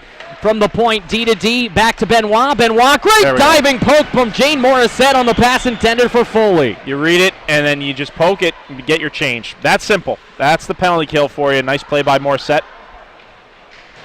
And so resetting now, Benoit and company, as moving forward is Conway, and the Beacons intercept it. Can't dump it down on the initial attempt, as trying to help it down. There's Barry. She cannot. Now coming back the other way, McGovern. McGovern past the far side. Conway shot. Great kick save. Rebounds loose, and Rachel Mayette dives on it as it's loose in the crease with 1:03 to go. Those rebounds, man, they are getting close here. Norwich is. You saw that rebound, and I'm not quite sure who was in front of the net. I didn't get a look at the number. I'd probably give it to, might have been Hearn there in front, but Boy, oh boy, she was there and got tripped up. Wasn't able to get any composite on it. Another good stop by Mayette. A minute to go here on this penalty. D fee. There's a shot blocked down in front off the stick of Hearn. UMass Boston and the Norwich Cadets 1-1. Hearn, far side from the point, dumps it down low. It hops over the stick of Schwensfire, and then Sarah gets planted into the boards from Jetter, but Schwensfire is able to knock it towards Holst. Holst to the point. There's a shot from Taberi. That one deflected wide. Mayette still with a loose bucket. Still loose on the short side. Back to the point. Here's a blast from Hearn and a good save as Rachel Mayette had Alyssa Holst bearing down on her, but she makes another great save with exactly 5 minutes to go in the second frame. As a goaltender, oftentimes when you start getting tired, you start to guess. And you don't let your reflexes do the work. You try to, your mind, it's a subconscious thing. You start guessing as to where you think the puck is going to go. We haven't seen that yet with Mayette. She is down, up, set, waiting for that shot, and just letting her reflexes and her angling take it from there. Good play by Bianchini as Nolan, by way of alley, is going to be able to clear it down, which is 20 seconds to go on the 2-minute minor to Peacock. And an aggressive forecheck. Alley steals it away. Bianchini should just play keep away a little bit here. She might have been even smarter just to dump it back to her D-man in neutral ice. Instead, she does turn it over, but still does enough to kill off the remainder of the power play. And a nice use of her speed there. Was able to apply pressure and kill the rest of that penalty, and did a really nice job on the wall, as we'll get an offsides here. And that's the problem, the second period, when you do make a line change, we've mentioned this before, you swap in a player and you can get the offsides call. I'm sorry, John, is that an icing? That might have been an icing. It was, okay. It was right after that penalty ended, just as literally a second, and that's something that happens a lot, and it can be a killer. Yeah, oh, absolutely, see that. Desiree Kuhlman out there takes the shot. That one blocked down in front by Drill. And emerging from the fracas with control. Nice play left to right was Miranda Taves. Wraparound chance by Casey Hearn is denied. A good stick check by the Beacons netminder Mayette. Even better poke there by Nolan. Beacons have two players bearing down on it along with Julia. It was Parent. And now here's Drill as the Beacons are evened up 5-on-5. Got a couple of fresh legs out there, including Moritz. Moritz keeps it in the blue line. And eventually it is cleared all the way down. Will this make it all the way? It will, and this should be. Nope, they're going to call icing at the last moment with 3:44 to go. Just made it, man. I didn't know if that puck we were waiting. We were waiting to see, and where we're at in the booth, you don't really get to see how much momentum that puck or where it is. We were kind of both looking, where is it? Is it going to get there? And sure enough, great opportunity here. Morrisette on the draw. She's going to try to win this to the wall. Let her wing take it from there. Let's see if she can win one for the Beacons. She does. She absolutely does, and then the Beacons turn it over as Peacock couldn't keep it in. And now coming back the other way, Miranda Taves 2-on-2. Taves looking for help, did not have it, tries the wraparound pass, but no one was home. And it does come all the way back to the blue line, keeping that one in Robin Foley as she sends it back behind the net. Gallucci whiffs on another pass, but is able to get it to Jane Ann Drill. She bounces this one off the back of Rachel's net before tumbling down like a tree in the forest is Bree Gallucci. In the corner, trying to help out was Emily Harris, and eventually getting taken down from behind Jane Morrisette. That is a penalty if I've ever seen it, and Jane is down and not getting up, and you hate to see this from someone who's coming back from an injury. Oh, boy. As a vicious hit from behind on that one. Oh, boy. Not what you want to see. She's coming back from a shoulder injury, folks, and looks to be grabbing that shoulder. And it's the junior Adriana Rossini from Malden, Massachusetts, and a transfer from Division I Northeastern, who is the guilty party. Only 2 minutes. Well, it was a trip, and from up here it looked like she might have landed on the back of the net. And you don't know. She is coming back from a shoulder injury. It does look like to be the one she went through that recovery process for. Tough. She's had a good game. Hopefully it could be a stinger. You never know. You don't want to speculate in this type of instance, but oftentimes could be a jam, could be a stinger, so we'll have to see. But it looked like she did come down on that net, and she is being attended to by the training staff here. While they attend to her, why don't we take a look at some highlights? Let's take a look here in the first period. Actually, let's take a look at the women's hockey season preview. Anthony Searles. Prior to the campaign, we had an opportunity to take a look at how the Beacons might look this season. Let's take a look at that season preview right here on the Beacons Broadcasting Network.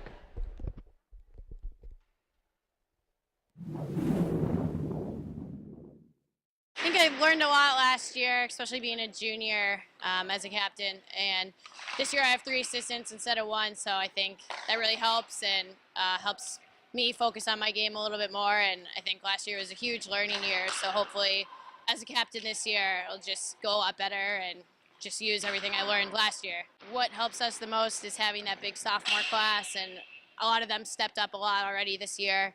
And then we have great freshmen coming in, so I think we have big shoes to fill, but it shouldn't be too tough. So I'm not too worried, but we'll definitely miss them out there this year. I think for me personally, coming off the injury from last year and the year before, I'm just excited to get back and play and be a part of the... And we'll interrupt the season preview as Jane Morrisette was able to walk off by her own power, but Matt, from the way she was favoring that left arm, it looked pretty evident it was an upper body injury.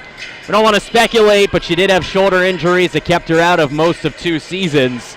And you hate to see that early on as the Beacons head to a power play. Tough to see, just really, really tough to see. But as the Beacons, you got to recover here. You know what? Jane will get attended to in the locker room by the training staff, but you got an opportunity here on the power play to take the lead. Nolan gets it from Beauregard. Far side from the circle. There's a blast from Beauregard, and that one's knocked down in front and cleared. 1:43 remaining on Rossini's 2-minute minor. Crucial here. Late in the second period, if you can get the lead going into the third, it's going to do a lot for your confidence. Beauregard moving in as she gets tripped up. Good play defensively by Bryn Labby as she can't clear though. Julia Nolan keeps it in. Nolan's shot bouncing in on net. Saved by King. Rebound is loose and then unable to clear it. Good defensive play from Nolan as that one is in front and covered up by King. Julia Nolan, great play, aggressive play at the blue line. Couple opportunities there. And Beacons are buzzing. And we've seen this now where if they can get that initial shot through, they can buzz a little bit around front, maybe get a rebound, tuck it home. That's kind of what we saw in that first goal they scored. And second unit out now. Look to continue this momentum. Harris taken into the boards. Moritz down there trying to help out. It's deflected to Gallucci, and she takes the shot. Arielle's shot from the point is denied by King. 63 seconds left in the minor penalty. A good shot there. Gallucci's the one, that D, that really can play both sides. She plays the defensive side very well, knows her coverage, and then you see here, she's almost the quarterback on this power play. She just got the call from Coach Berman. She's relaying it to her D partner. And they really do love to run Norwich with a late change here. I'm surprised refs are allowing that change. That seemed late to me, but she's really the one that looks to get that puck through, maybe find a forward in front. A good win there on the draw by Moritz. Gallucci tries to go down low successfully. One-touch pass looking for Harris. Was Moritz, folks. We missed the penalty. It's 5-on-3. It is 5-on-3 as the Beacons have a 2-man advantage. Not sure where that came from. Might have been, I'm hearing checking on the PA. Might have been something in front that they called. We might have missed it. Break for the Beacons, but Alley can't keep it in. It comes back out to the near side boards. Shane Drill applies the shoulder, at least prevents any sort of rush the other way out of Bryn Labby. As here is Allie Bianchini. So the Beacons will have a 5-on-3 for 25 more seconds, followed by 5-on-4 time for about 58. As this is poked deep by Beauregard, able to get it around and deep past Kuhlman. As she collides there, again, no one at the point for UMass Boston. How, when you're 5-on-3, can you not keep the puck in the zone? You got to hustle. You got to hustle. Just because you got the 2-player advantage doesn't mean anything's given to you. This breakout's crucial for the Beacons as the 5-on-3 is about to expire. It will in 2 seconds. Beauregard gets it deep. That 5-on-3 is over. Drill's able to keep it in. So 5-on-4 for 52 seconds now. As Beauregard backhanded behind the net. As trying to go back to her was Peacock, as her shot is high and wide of the net. From the end boards, Marin Brown fighting for it. Peacock emerges, gets hooked a little bit, gets it in front, Beauregard! And that puck is behind the net and off the back of the net. That looked pretty good from here. Beacons cannot keep it in. I don't know why they're backtracking when the puck is on the end line. Yeah, Drill just playing a little too safe there. That could have been held in. They had a lot of pressure there. Beacons are onside, is skating that one in and losing it is Gallucci, and clearing it very softly are the Cadets of Norwich. And now coming the other way is Conway. A breakaway! She is denied as that one sails wide of the net. Good effort by Mayette. brawl by Morrisette. It took away everything low. Again, forcing these cadets to go high, and they haven't shown it yet. Another great save. Here's drill shot. That one deflected wide off the skate. So the Beacons go 5-on-3 for naught as they get nothing out of it. And this will do it for the second period of play. What a period it was, Matt. We saw a little bit of everything. A goal for the cadets, an injury to one of the Beacons' best players, a lot of penalties, a lot of power play chances, and yet the Beacons are an 0-4 on them. What'd you see? What'd you like? What'd you dislike? What a hockey game. The Beacons hanging around. Norwich has had a lot of possession and a lot of shots, but you look at the score and it's only 1-1. And you're seeing a team that has relied heavily on the goaltender. They've capitalized on a few opportunities. They've had a good penalty kill that's improved over the course of a game. And you've got a Norwich team that's kind of scratching their head thinking, man, how are we only tied with this team? You feel like you should be ahead, and instead it's 1-1. Beacons with a nice opportunity where if they can win the third period, they're going to win this hockey game and have done a good job of hanging around and seeing if they can sneak one out here against Norwich. Absolutely. UMass Boston and Norwich tied up at 1. Still a lot to be decided with 20 minutes to go. Folks, this second period intermission show is brought to you by Current Solutions Electric. With over 20 years of experience, Current Solutions Electric is more than just an electric and telecommunications contracting company. Current Solutions provides a total project management approach tailored to each and every client. Current Solutions Electric. Well, the LEC championship for the volleyball team is on the horizon as coverage begins at 1 p.m. against number 2 Keene State tomorrow right here on the Beacons Broadcasting Network. Let's take a look at a preview of that volleyball match right here on the BBN. Yeah, I mean, yesterday was tough because we have a lot of players that don't have a ton of experience at this type of level, and they really just had to work hard to get that nerves out, to get that first game jitters out. And the good thing from last night, I mean, I don't think we necessarily played extremely well, but what we did is we fought for every point and we battled for every point. And regardless of how it looked, we had that battle, and that battle is going to come in clutch tomorrow. And if we can battle with Keene because they're a good team, then it's going to become worth it that we had that fight that we did with Plymouth. Yeah, I mean, they've had some of these in the past. Obviously, they had the opportunity, especially Eileen, to play in a lot of these matches, but she's never had to do it at the level that she had to do it last night, and she never had to do it and have to have 20 kills. I mean, she's always been a good option for us, but there's been a lot of big options as well, and we have some good options on this team, but those second and third options, this was their first time to have this moment. And Eileen did a great job. Early on in the match, I think she was hitting 8 kills with 6 errors, and she really struggled early on. But once she found her footing in set 3 and 4, she finished the match with 20 kills and 6 errors. So she really turned it on, and I think that was huge for us. And I think it's going to carry over to tomorrow. I don't think so. I think we just have to keep doing what we're doing. I think, on paper, Keene State and UMass Boston, we have some great matches in the past. We've seen each other a ton, but these two teams really have only seen each other once.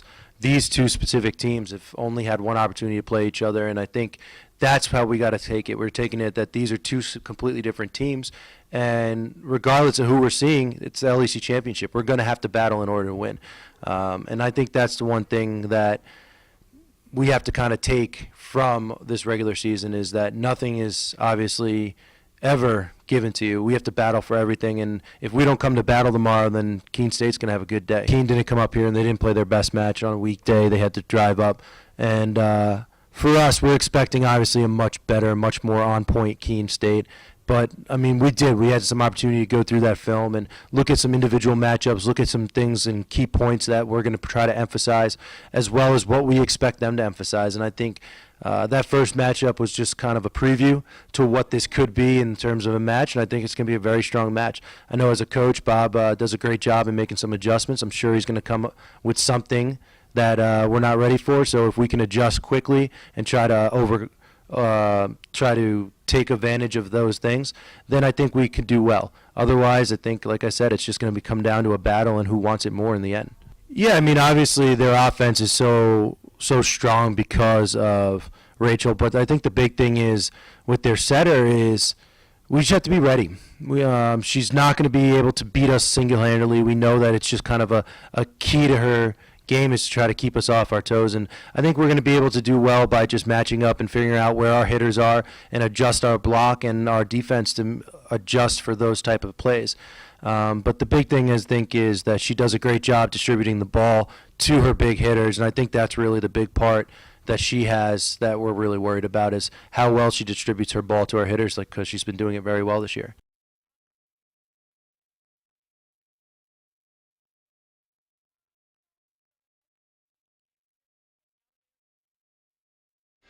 Welcome back to the Beacons Broadcasting Network. Matt Meisenbacher will be back with us in a jiff, but until then, I am John Skudris. Let's take a look at the second period intermission statistics brought to you by Mutual Beef Company.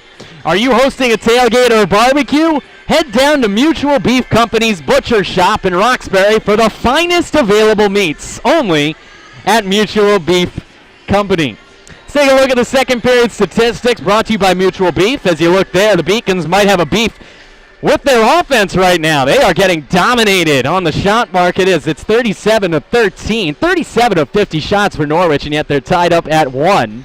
You look there at the face-off, things got a little bit better for the Beacons in the second period, still, however, having lost 24 of 38. And on the power play, neither team exactly excelling. However, the Cadets at least do have a goal, having gone 1 for 5, and UMass Boston a putrid 0 for 3 overall on the power play. Putrid. And Mr. Meisenbacher, as you rejoin us, Beacons got to do something on that power play when they get an opportunity. Yeah, the special teams, we talked about in the pregame, how crucial that is. And, the shot totals are what they are. You've got a goaltender in Mayette who's done absolutely everything she can to keep this score close, and she's done a fantastic job. A little bit of an update for you. It looks like Jane Morrisette is being looked at. She's questionable to return. So, not completely out. They would love to get her back because she showed a couple shifts there where she was starting to come back, and unfortunately for her, fall right on that shoulder. But anyway, you go back to the face-offs. Norwich doing a good job in that face-off dot, and the penalties. Norwich with 5 penalties so far, or Beacons rather, with 5 penalties so far. And would love to see maybe Norwich get called on 1 or 2. We saw one late there. The 5-on-3 really killed them. I really thought that was a golden opportunity to perhaps take the lead, but unfortunately Beacons weren't able to score. You're selling me out here, the bias, the rose blue colored glasses. I mean, I would like to see Norwich get a few more. It's just I wanted to say that during the actual hockey broadcast, but I was like, you know what, I'll save it for my partner in crime, Mizey here. I'm glad you saved it for me. Absolutely. The Beacons right now tied up at 1 despite getting outshot 37-13. I mean, is there any doubt our top star, barring the an outbreak of goals in the third, or at least one of our 3 stars, should be Rachel Mayette? Boy, has she been good. Wow, out of the gate, just so reliable in the back of the net there. And I've been just thoroughly impressed with the way she's able to reset after each and every rush. A lot of times, again, I can't stress enough, a lot of times the mental aspect of the goaltending position, when you face a lot of shots, you can get into a rhythm, but these aren't chances from the perimeter. These are in front, these are rebounds, these are slot chances. And she's had the ability not only to track this puck, but to get her body in a position where she's able to make that second, that third save. She's just looked really strong, and for any goaltenders watching, this is the type of stuff you try to emulate in practice. Really tough to do, to copy a game-type scenario, but Rachel's really done a good job, and it's a credit to her how ready she was to start this season. We hope she continues that in the third. The Beacons don't need her to be outstanding if the trends continue with regards to possession and shots, but nonetheless, she's been outstanding. Beacons have gotten a goal from Arielle Gallucci, and we are tied after 2 periods, 1-1. Let's take a break here on the intermission report. Let's take a look at highlights of Tuesday night's women's soccer team's LEC quarterfinal victory against Rhode Island College. The final of that one was 2-0 as the Beacons triumphed and advanced to the semifinals. That's here on the Beacons Broadcasting Network. Blessed for cooperation by supporting the participants and officials in a positive manner. So carry their short. Headed forward there by O'Grady. The Beacons find a new clear. A chance now for Alexander going right by the team. A breakaway for Terry Alexander and Sherry. I feel when you take hold. One single touch from you, I'm gone. Still get the rush when I am alone. I think it is time I let you know. Take all of me, I will be more.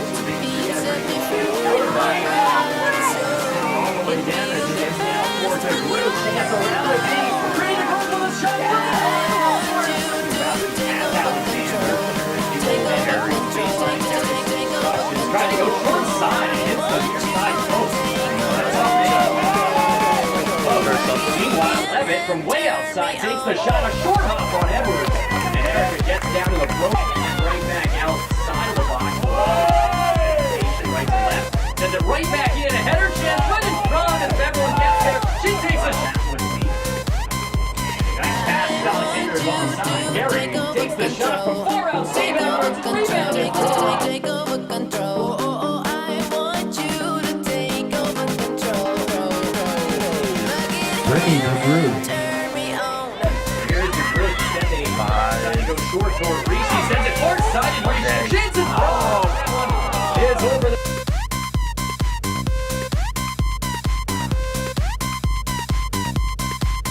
Wall. She'll try to go right down, short side, near side. Yeah, right now, Billy Atkins. Perfect. Baby, can't you see that I'm giving all my voice? So it's up to you. We can let time pass away or make an excuse to play, but it's up to you now. Just wanna fulfill your needs while you're taking over me. So what do you want now? Take a picture, make a show, 'cause nobody has to know all the ways that we get down. I want you to take over control. Welcome back here to the Beacons Arena, and we'll take it right to the second period highlights as the teams prepare for the third. You're going to see a lot of what we saw in the first period here. It's a breakaway by Morrisette. She wasn't able to capitalize, trying to go upstairs on the backhand, just couldn't get all she wanted on it. And here's that goal by Norwich. The puck came behind Morrisette. No one was able to find it, wearing white, and the Maroon was able to tuck that home. Follow this by a lot of good saves on both ends, and both goalies have played really well. King and Mayette have really looked strong in the net, and you see here just really tracking the puck well. Both goaltenders are pretty decent in size and take up a lot of space. They're able to move well laterally, able to cover a lot more crease than some other goalies who may be a little bit slower in net, rely more on positioning and on reflexes. But we've seen both goaltenders with really good rebound control throughout this game tonight, and that's a big reason why it's still 1-1 as we finish up the highlights from the second period. But again, John, I think, the key to this game continues to be the ability for one team to capitalize. The scoring opportunities have not been few and far between. We've seen a lot on both ends, and goaltenders have just really been up to the task. I think it's going to come down to who blinks first. Yeah, I think so as well. And perhaps even more importantly for the Beacons than it is for Norwich is the next goal. So if the Beacons fall behind, I don't think they've shown the ability to sustain a rush for as long as Norwich has. So I would say the next goal is more critical for the Beacons. If they're able to get ahead, then they can maybe start to revert a little more defensively and just focus on clearing the puck as opposed to making a play with the puck. But we'll see what happens. Still 20 minutes to go in the regulation time of this one. Let's take a look around Beaconville as we continue here on the intermission report. Men's hockey traveling this evening, taking on Norwich from Vermont. That one getting underway in about 90 minutes time. Big game for the men, Matt, as they're started off 2-0. Couple of great victories non-conference, and now here we go, beginning with two tough matchups. Castleton tomorrow in conference, and of course they begin with their arch rivals from Norwich. Yeah, they're coming in feeling real good about themselves. A lot of confidence on that men's squad. I'll be tuned in. A tough place to play, Kreitzberg Arena, man. And, talking to some of those guys, some of the seniors on that team, they know what to expect. They reach as an upperclassman. It's kind of funny how it changes. You look forward to that. You circle that one on the calendar. When you're a freshman and a sophomore, especially if you don't have a lot of games played, it can be an intimidating place. It gets loud. They do a really good job. Their fans show up. It's about as close as a lot of those players are come to playing pro. So it'll be interesting. I'll be tuned into that one tonight. Puck drops at 7.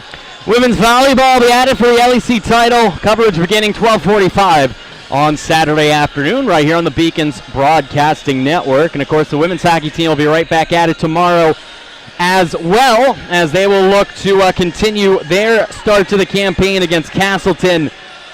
As it says here 2 p.m., but it said on there 1 p.m. We got to get confirmation. Mizey's doing that one. I'm doing the volleyball, so he has to be a little more worried about that than I do. Let's take a look around the NEHC. As we look at the NEHC scoring update, UNE has evened up New England College. It's 1-1. As we look around the NEHC, there you go. Later on today, Plymouth State hosts Southern Maine. The Panthers taking on the Huskies, and then Castleton is at Salve Regina also this evening at 7 p.m. We look ahead for UMass Boston. We mentioned tomorrow's matchup here on the Beacons Broadcasting Network as they'll take on Castleton at either 1 or 2 p.m. Either way, Castleton's at Salve Regina at 7 p.m. tonight. And then they got to come right back for a matinee affair against the Beacons tomorrow. So you think with the extra couple hours of off time, the Beacons might have a little more pep in their step. Oh, man, tough turnaround. Yeah. Well, how's this for tough, John? We said she was questionable, and she's actually going to take the opening face-off for the Beacons. Morissette's out there as center, and she's really got to be in some pain. I can't imagine she was able to recover fully in the time when she went down between now and the start of the third, but she's out there, and, boy, credit to her. Jane of Arc, if you will. Jane Morrisette out there to begin the third period after suffering that shoulder injury that looked pretty bad, especially coming off a shoulder injury before, as she comes into the crease, looking to poke that one past King, but gobbled off by the cadet netminder. She had a chance. She almost went for it, and I think had she been healthy, she might have dove for that puck, but trying to keep herself in it for this third period here is another quick little play by number 7. Jane did win the face-off to herself, but unable to get possession was Fisher at the blue line, and who else but Jane Morrisette had it and got it taken away by Rossini, the person who injured her last period. See what emerges from that rivalry as the junior Rossini against the senior Morrisette. Nice dangles through in her own zone by Fisher, and she left it behind but was able to recover. Peacock siphons it off the glass, taken in by Bianchini, and then backhanded it right into the grasp of the defender. That was Conway. But the Beacons see this one trickle over the blue line before Peacock gets a pocket pick by Conway. Conway stood up by Gallucci at the red line. Peacock getting it poked away yet again as Julia Nolan will try to catch up to it. She had her hand on the stick of McGovern. No call. Beacons in their own zone. Fisher trying to poke it away from McGovern. Julia Nolan, far side corner, does have it, as she will double back around to Gallucci. Gallucci back towards Nolan, but instead Beauregard has it in her own zone. Beacons just have to get it out and start skating up ice. Too much standing around staring at the puck carrier. But now here's Beauregard, 2-on-1 to Harris, but waited a little too long to get it to her as Emily had no angle by the time the puck hit stick. Good to see Beauregard getting involved here. She's been a little quiet today. A little bit of speed there on that 2-on-1. Harris emerges from it with it, but it's poked away. Good play made there by Bryn Labby. As this one is all the way down, this will not be icing as Jane Ann Drill gets there. Drill somehow penetrates through 2 defenders in her own zone all the way in, saucers it to the sideboards and pinches down, and then overskates the puck. UMass Boston loses it 2-on-2 the other way. With possession, Casey Hearn and Miranda Tays with her. She takes the shot, sticked away there by the netminder Rachel Mayette. As the Beacons do get it now, here's Drill pulling up, gets it to clear over the blue line at the very least. Casey Hearn intercepts it, gets by Marin Brown. She's got Taves, hits her skate, but Marin Brown comes away with it for the moment before turning it over to Nicole Goebel. Goebel drops it around for Taves. Instead, Drill saucers it around, but it's going to stay in for Goebel.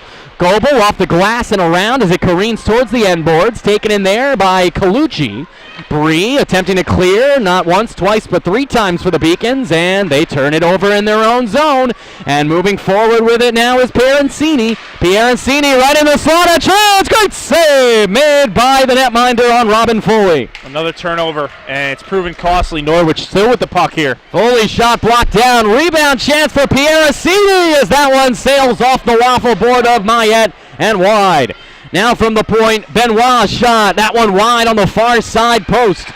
Keeping it in there, Robin Foley back around the net and behind. Fighting for it there is number 13, Kirsten Watts, but taking it away is number 23, Sarah King. Beacons can't clear. Benoit keeps it in. Benoit skating into the slot, sticked away, and a smart play there by Mayette with a player bearing down on her. And now a whistle. That's going to be a penalty. Another check. And I think that's going to be on the Cadets. Yep. Let's see. We got to get confirmation. There's a couple Beacons. No, it's a Beacons call. It's going to be Drill. Yeah, it could have gone either way. It was in in front. It was in the slot. Both players were going for the puck, and I think up to the ref's discretion there if to call either one, and decided it was more a Beacons penalty than anything. So another opportunity here for Norwich, and the Beacons looked good on their last penalty kill. They're going to need one more, at least one more here, as Norwich is really coming close to burying one. Rossini with possession and a good poke check and a play made by Moritz. What else is new? She's looked good. Really like her on the penalty kill. She's looked really strong, really smart. Trust her coverage each and every time. She gets beat there on the breakout, but really liked her on the PK tonight. Schwenzfeier tripped from behind, and a penalty coming up. Gallucci was despondent after being called, almost gave up on the play, then recovered. And a save made off the shoulder by Rachel Mayette. But the Beacons will be shorthanded 5-on-3 now for at least 86 seconds. And that is what you would call a bad penalty. Yeah, 5-on-3. Gallucci, she knew it too. She looked at the ref and almost knew immediately she was going to get called. Might have not liked the call, but seemed to be a trip. And a 5-on-3. Critical point in the game here for both teams. Fully shot, deflected in front by the stick of McGovern, but a good save by Mayette. Benoit now in a 5-on-3, dumps it down low for Conway. Conway jockeyed there on a play made by Gallucci, but there were three maroon jerseys right in front. Benoit, a good save is coming across. Was Gallucci in front? Another great save made by Mayette, as bearing down on her was Labby. Benoit D to D for Foley. Foley shot knocked down in front. Rebound, great save, and they score! A goal scored by the Cadets, as it was 5-on-1. It seemed like Rachel Mayette did everything she could. However, it looks like the goal scored by perhaps Bryn Labby. Yeah, it's just too much. You know, you give a team like this so many opportunities, and eventually they're going to score. And I think the crossing pass, Morrisette had committed to that crossing pass backdoor, and she was a little late after that getting to the puck and ended up being tucked home. And Norwich with a 2-1 lead. Still have a power play here, as that was still on the 5-on-3, so Norwich with a chance to really set the Beacons back. Right you are, as a minute 20 of power play time remains for the Gallucci call. And this one kept in by Casey Hearn. UMass Boston now trailing 2-1. Here's a chance for Rossellini. Backhander knocked down in front. Rebound still loose. They score.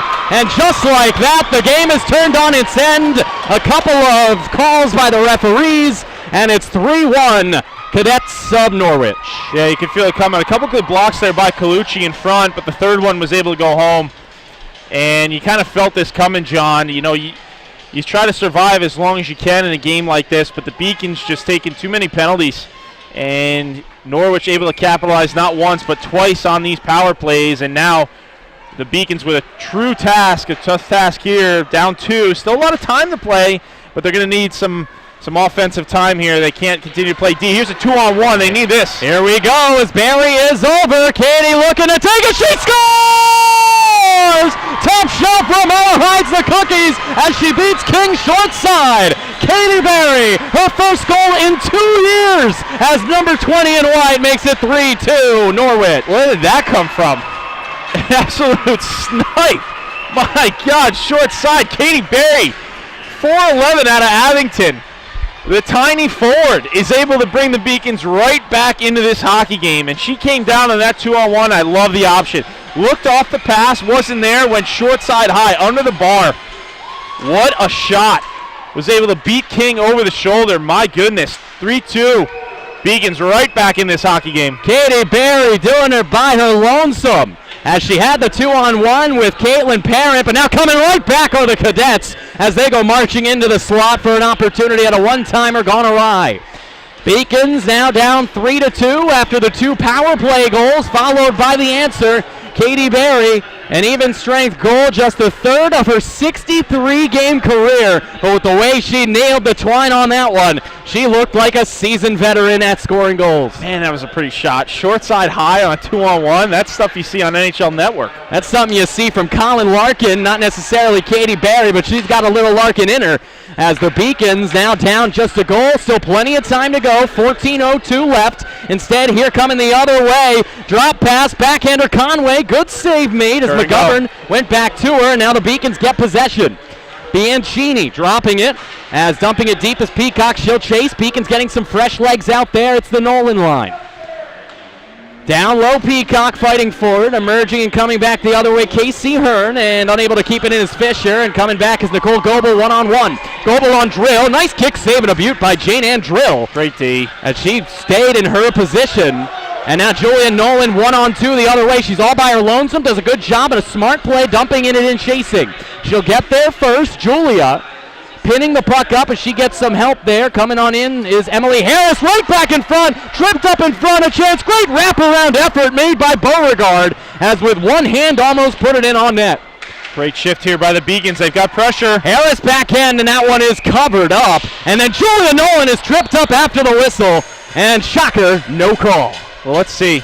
This is a critical moment. I am very curious to see who the Beacons put out here for this next face-off. They've got good momentum against Norwich right now. They've got an in-zone face-off, and it looks like they're going to stick with this line. I don't mind it. The line looks good. And they've had some pressure here. They're going to stick with Julia Nolan, Kaylee Beauregard, and it looks like they've swapped Bianchini there. I'm not sure who they put on the far side. Is it Harris? Okay. They're able to win the draw. They got to get this deep. Unable to do so was Gallucci. She's had a rough day. Instead coming the other way, almost colliding. There's a high-rising shot coming from the stick of number 23, Carly Manges. And that one missed everything. Gallucci continuing to struggle with puck possession. She gets it to Drill. And oof, that almost looked like it was going to be a tough turnover, but instead it gets to Beauregard. She does turn it over, but much more convenient when it's in the attacking zone. As Marin Brown backhands it around the end boards, and Jeter overskates it, sending it right in front, but an alert stick and a play made there from King, as this is cleared to neutral ice with 12:23 to go. This is setting up for a really good finish. A lot of time here. 12 minutes still to go. Both teams really countering each other all game. One team gets momentum, the other team comes back. We've seen it all game here. Really going to be a curious finish. And here we go, as they had Sarah King, but unable to connect with her was Lunn. And the Beacons trying to take it back in their own zone as Benoit sends it out to the red line. Sacks her D-to-D for Jeter. Get that up. And from the red line, Lunn not once but twice backhands it to Katie Barry, as Katie, who moments ago tickled the twine for the first time in 2 years. Coming on in here, and what a play to get around, and that one sails wide. What a beautiful play with the stick, as that effort was made out there from Casey Hearn. And now coming back the other way is Edie Moritz. Moritz with possession. She'll take a shot from a tough angle. Waffle boarded away by King. And that'll lead to a chance the other way. Is skating forward with it is Sophie McGovern before she dumps it all the way in. Mayette with 11:18 to go, third period, sends it towards Barry by way of Gallucci. If you're just joining us, Beacons had a 1-0 lead on Arielle Gallucci's first of the year. There's a bad turnover right in the slot, and covering that one up is Rachel Mayette, as bearing down on her was Kelly Madden. If you're just joining us with 11:02 to go in the third, Beacons had the early lead. They gave up a goal to even it up at 1 in the second period, heading into the third. Back-to-back power play goals, first the 5-on-3, then the 5-on-4 in the back end, made it 3-1. And then moments later on a 2-on-1, a beautiful play by Katie Barry went top shelf short side. That's where we stand now as the number 3 Norwich Cadets lead 3-2 over UMass Boston. And we've seen glimpses from this Beacons team. They fell asleep a little while there in that second period, but now I've seen a confident team out there. They look a little bit faster. They're being more aggressive in all 3 zones. Really a team that we kind of expected to see. I think a lot of people expected to see with that preseason number 2 ranking. I was about to say, the Beacons are living up to the number 2 ranking, being the first team coming up behind Norwich, who got all 6 first-place votes in those rankings.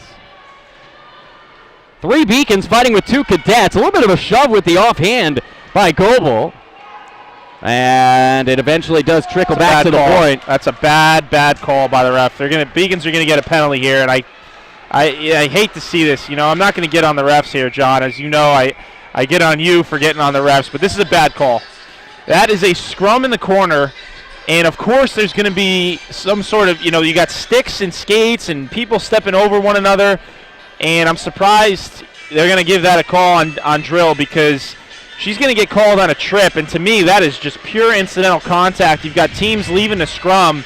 I did not see a blatant trip there. I see players, that's just the game, folks. And that's a tough break for the Beacons. They're going to have to kill off yet another power play by Norwich.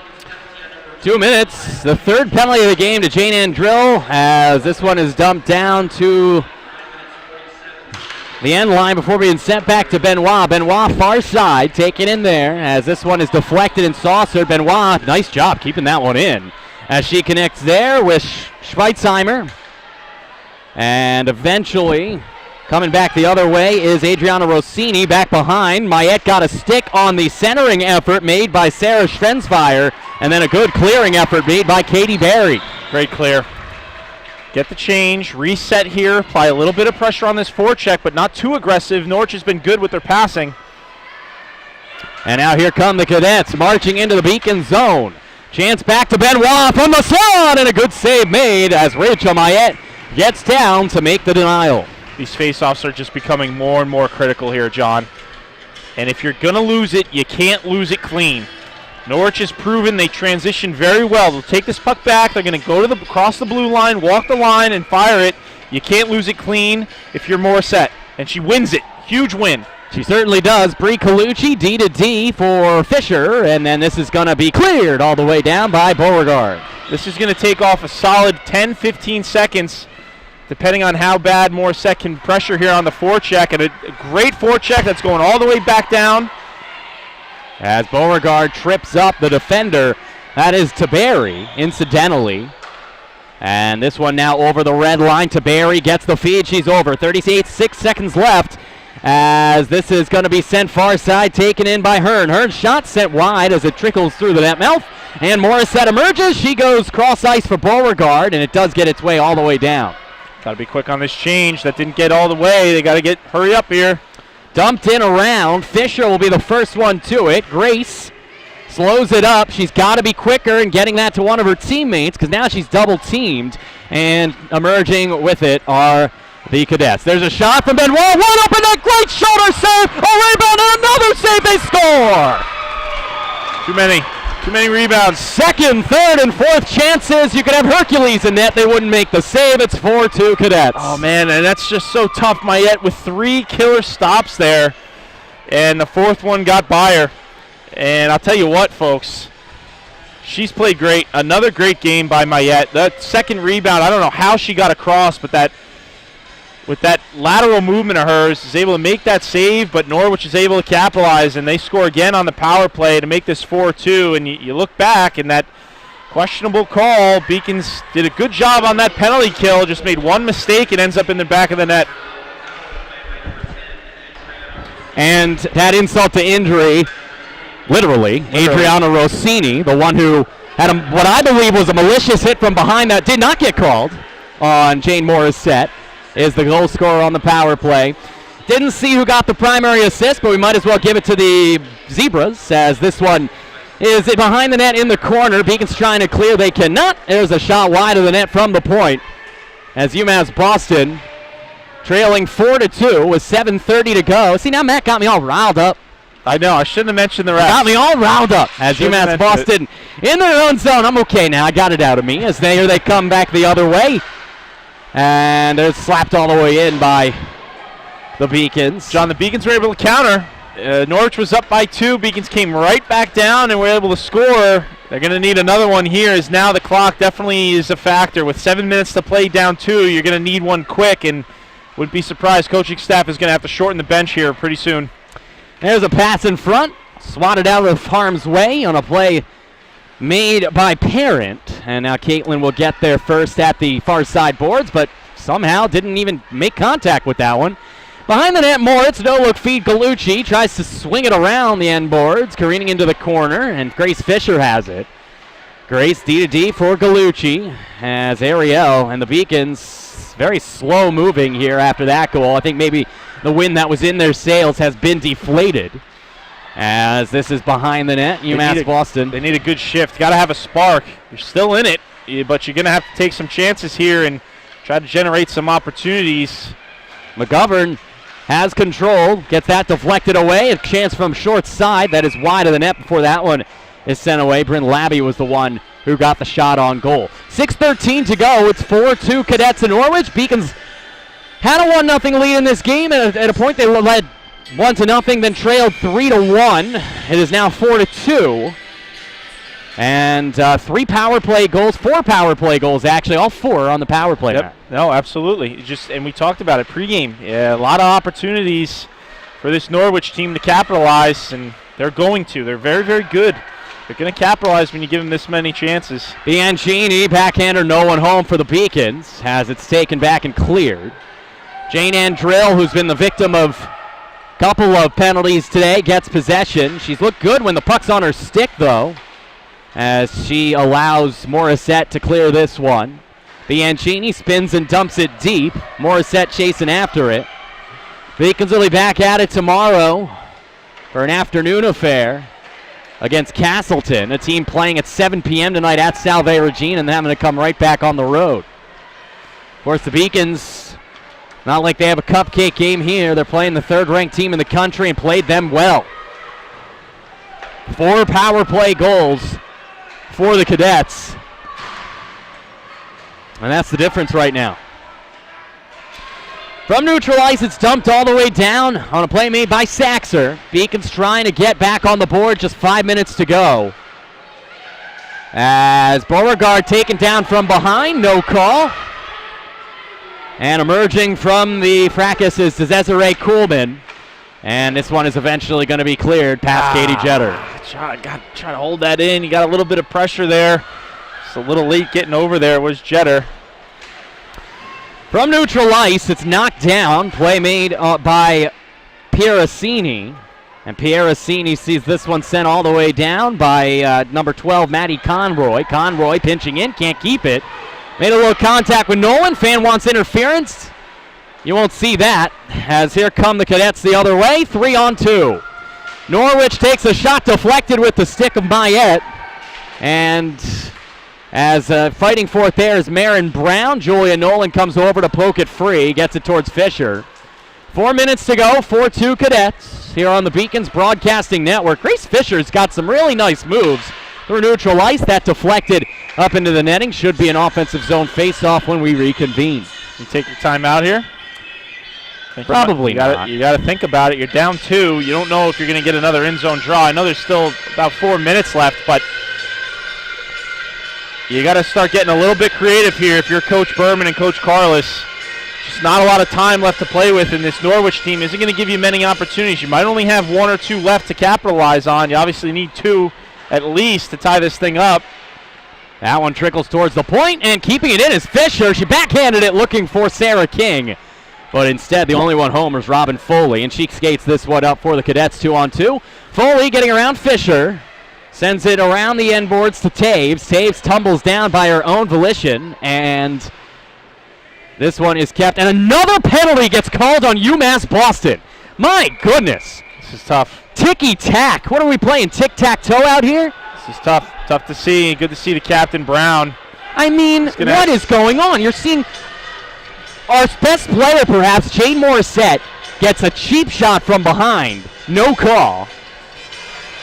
Well, I'm glad the captain said something. It's tough when you're in a game like this, and I understand, there's a set of rules for a reason, but, it's frustrating to watch. You got a team that's trying to battle back here, and, Marin taking a penalty here is pretty much going to solidify the win for Norwich unless an absolute miracle happens here. If you're the Beacons, they're going to need one now.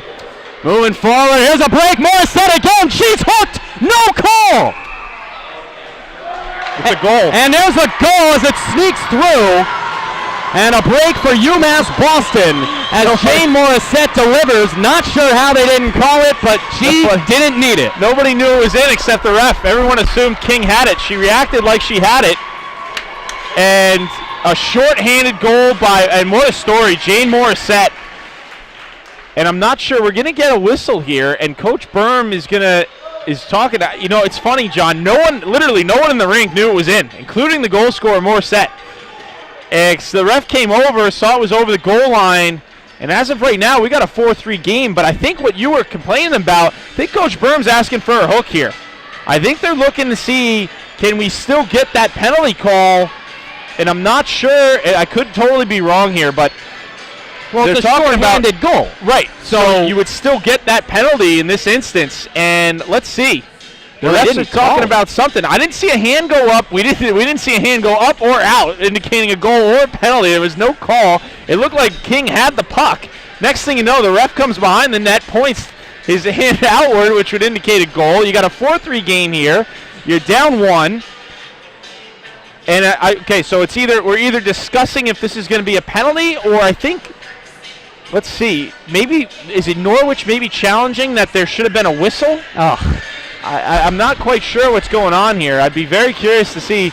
Coach Berm is asking, and it looks like we're going to get, we'll have to find out in the postgame what that little conference was about, but I'll tell you what a story. Yeah.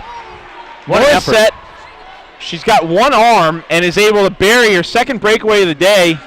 A good stop there by Mayette. So now you got 3:05. You're still down 1, and you're still shorthanded. So you've got to come up with some sort of offense. What you probably do here is try to kill this off, and then you start thinking about yanking your tender and getting the man advantage on your own. But you got to kill off this penalty. I don't think you can be too aggressive there. They were fortunate with Morrisette burying that puck. They're back in this game. Now this penalty kill becomes pretty much your hockey game.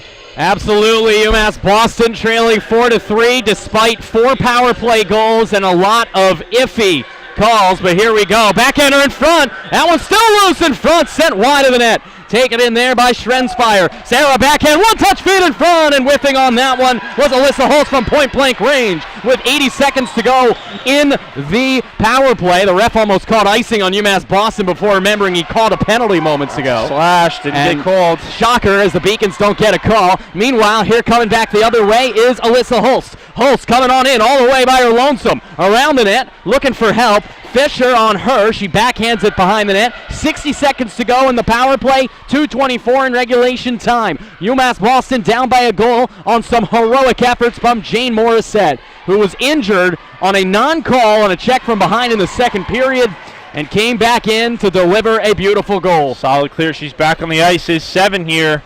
Can't be too aggressive on this forecheck. You just kill off the penalty. And here you have Norwich, easy entry into the zone. Got to have good coverage. Mayette makes the save. Puck still loose in front, as poking that one away was Gallucci. Beauregard slapping the stick of Labby. Labby gets right through the net mouth but lost control, and that one is cleared by Jane Morrisette. 20 seconds to go. Don't be too aggressive on this forecheck. You got 15 seconds here. You got to have good coverage on this breakout. And here they come, 2-on-2. And trying to connect there with McGovern, but instead, bad clear by Morrisette, kept in there by Tiberi. And the power play is over with just 86 seconds left in regulation. Nice cut, trying to center it in front, no one home, as Tiberi had pinched in. Still fighting is McGovern. Tiberi now fighting for possession. She has it with Gallucci. Right in front, great save, Mayette. Puck still loose, and now she's covered it. There's your whistle. So you got 1:10, down by 1. You got to take your timeout. I think you got to take it here. You'd love to save it for your offensive zone, but I think you got to take it. There's no guarantee you're going to get another whistle with just over a minute left. I think if you're Coach Berman, you got to think about taking it right here. And it looks like she's got the clipboard. Is she gonna? Yeah, she'll take the timeout. I think it's a good call. I think that's a good timeout there. If you're UMass, they're going to wait for Norwich to complete the change before calling it, which is smart. Get a little bit of extra time here. And let's see if we make things official. There's your timeout. So 1:10, you're down 1 here. You've got an in-zone draw. Now, my guess, John, is you're probably doing 2 things here. You're going to draw up a play for the face-off because you got to win this clean. If you don't, you're going to kill God knows how amount of time, especially if Norwich wins it clean. So you're drawing up a face-off play here, and you're probably going to go right on the face-off. I wouldn't be surprised if the Beacons try to swing this out the one side. Win it clean back, shoot a wing out the zone, and maybe try to hit a distance pass. I'm not sure. Depends on which players you go with here, but you got to draw up 2 plays. You got to get a face-off play, and you got to get a breakout play here within this timeout. If you're Norwich, you're simply trying to get this puck deep. I wouldn't be surprised unless they have an absolute queen in the face-off dot that might be able to win it back. You got to try to push this puck forward into the corner, get good coverage, and you're really just trying to eat clock at this point. You're up 1. You've got just over a minute. It'll be very interesting. What a game, huh? We've seen some real back and forth here. Teams have been able to counter each other. We've seen some great goaltending, some power plays, some breakaways. It's had a little bit of everything. I don't need a nap after this one. My energy level is just up as high as these players right now, especially coming into this game. You didn't know what to expect. Beacons were coming off such a poor performance against the Hawks. That's right. And Norwich coming off such a dominant performance against Stevenson. But so it's going to be Morrisette. They're going to have Harris out there with her. Beauregard, Drill, and I'm not sure who has the puck there, but they win the draw. It's Gallucci. So here's Beauregard finding Morrisette. Net still occupied by Mayette. Hand pass or a high stick? Well, this is interesting. So that's a high stick, an intentional high stick. That's going to come all the way down into the zone, I believe. I think that's coming all the way down into Norwich's zone. So this is really interesting now. So they will pull Mayette and get Edie Moritz out there. You take her and you put Moritz out. Well, I'll tell you what an opportunity here on this face-off. Now this one becomes the game. One-on-one, it's Schrensfire against Morrisette. Jane wins it, Beauregard pinches in, and then immediately loses it. Still pinned up against the boards, Beauregard doing her job, but eating some clock is Schrensfire, as the visiting cadets are happy to do that, and Gallucci cannot keep that puck in the zone. Got to reset here quick. As Beauregard trying to fight with a couple of cadets, including Schrensfire. Harris joining her, 32 seconds, and now a whistle. And that's a blessing for the Beacons, as typically they would let that puck play on the wall for a little while longer. 33 seconds here. They're fortunate that was a quick whistle. They got to win this draw quick and get it into the zone. You got to send 2 forwards. Wherever this puck goes, you got to send at least 2, if not 3, and they lose the draw. This is going to come all the way down. And gloving it down is Brie Gallucci, and then she lost sight of it with 26 seconds. Got to be quick. Fires it back to Drill. Jane is tripped. And somehow the whistles are silent. There's the empty netter, and the game is over as Benoit delivers the empty net goal. And the Cadets of Norwich take a 5-3 lead. And getting the game puck there is Robin Foley. I believe that's probably Benoit's first of her career. And Berman wants an explanation as to why that wasn't a trip. We've seen a lot of this tonight. We've seen a lot of it. And the refs are going to call what they see, but I give Coach Berm credit. She's held it in all game, and there have been some definite questionable calls. We've seen Norwich get a lot of opportunities. You would have loved to seen them give the Beacons an opportunity here, but valiant effort by these girls. Just a little bit, they're going to fall a little bit short here at home and start the season 0-2.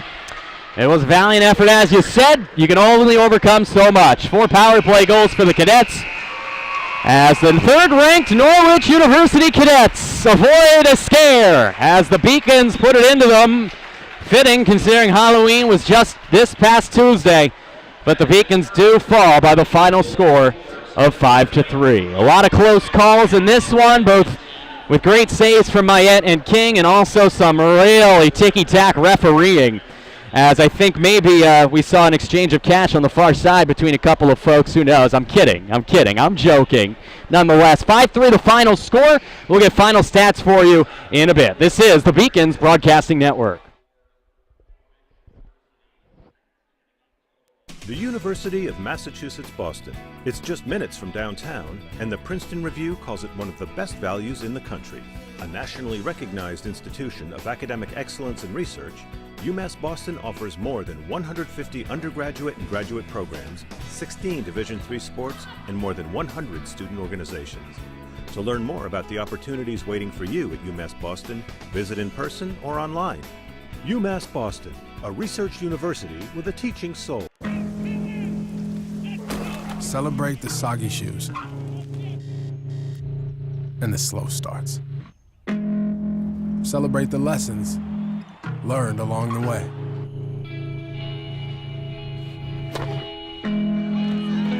These are the wins. Not the shiny, nail-biting kind. These are the last a lifetime kind.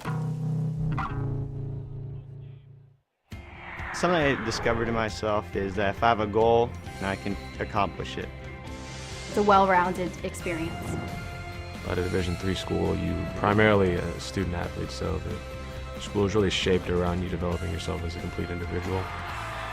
It helps a lot that you have a family with your team that can guide you.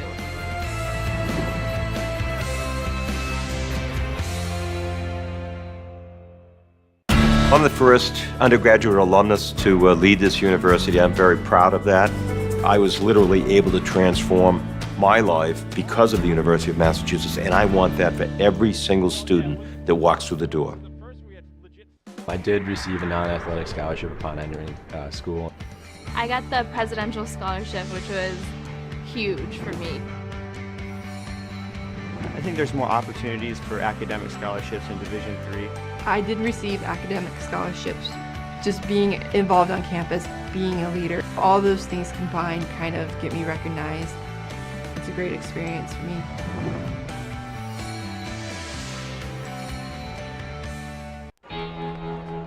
Cheer for the stumbles. The he shoulda had that's. And the tears that linger. For in those moments, greatness lies. There, you will find the provoked, the determined, the unified. It's in those moments that champions are born. Moving from Turkey, it was a rough journey for me because when you don't really speak the language that well and when you don't really fit in the crowd, it's very easy to disappear. But I decided not to give up, and UMass helped me. The University of Massachusetts Boston, with its scenic oceanfront campus, easily accessible to downtown Boston, is recognized as a model of excellence for urban public universities. 16 NCAA Division III sports are part of the more than 100 student organizations that create an engaging campus life in America's biggest and best college town. UMass Boston, Boston's urban public research university for the 21st century. Division III allows you to give yourself to other things. Having that free time allows me to pursue the things that I want to pursue. Division III athletics affords students the opportunity to, engage in the other interests in their campus and in their lives outside of that sport. It allows you to just be able to do everything you want to do. I wouldn't change it for the world.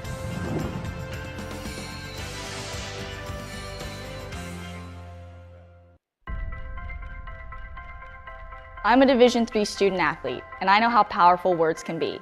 The term gay doesn't mean stupid, lame, or less than. So I pledge to speak up if I hear the term gay used in a derogatory way or any other homophobic terms. If you can play in Division III. I'm a Division III student athlete, and my teammates unconditionally accepted me as part of their family. So now I pledge to do the same for others. If you can play in Division III.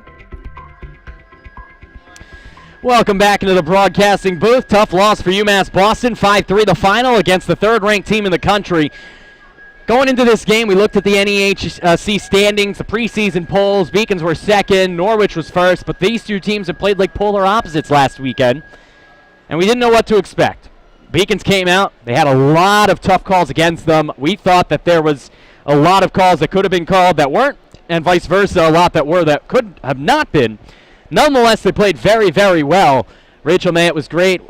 How did she look in your eyes, and what else stuck out to you, Matt? Yeah, it's tough. You put it on, you blame the refs, but to be honest, the Beacons kind of made a mess of this thing. There's way too much reliance on the goaltenders right now. Way too much reliance on Rachel Mayette to just bail them out consistently.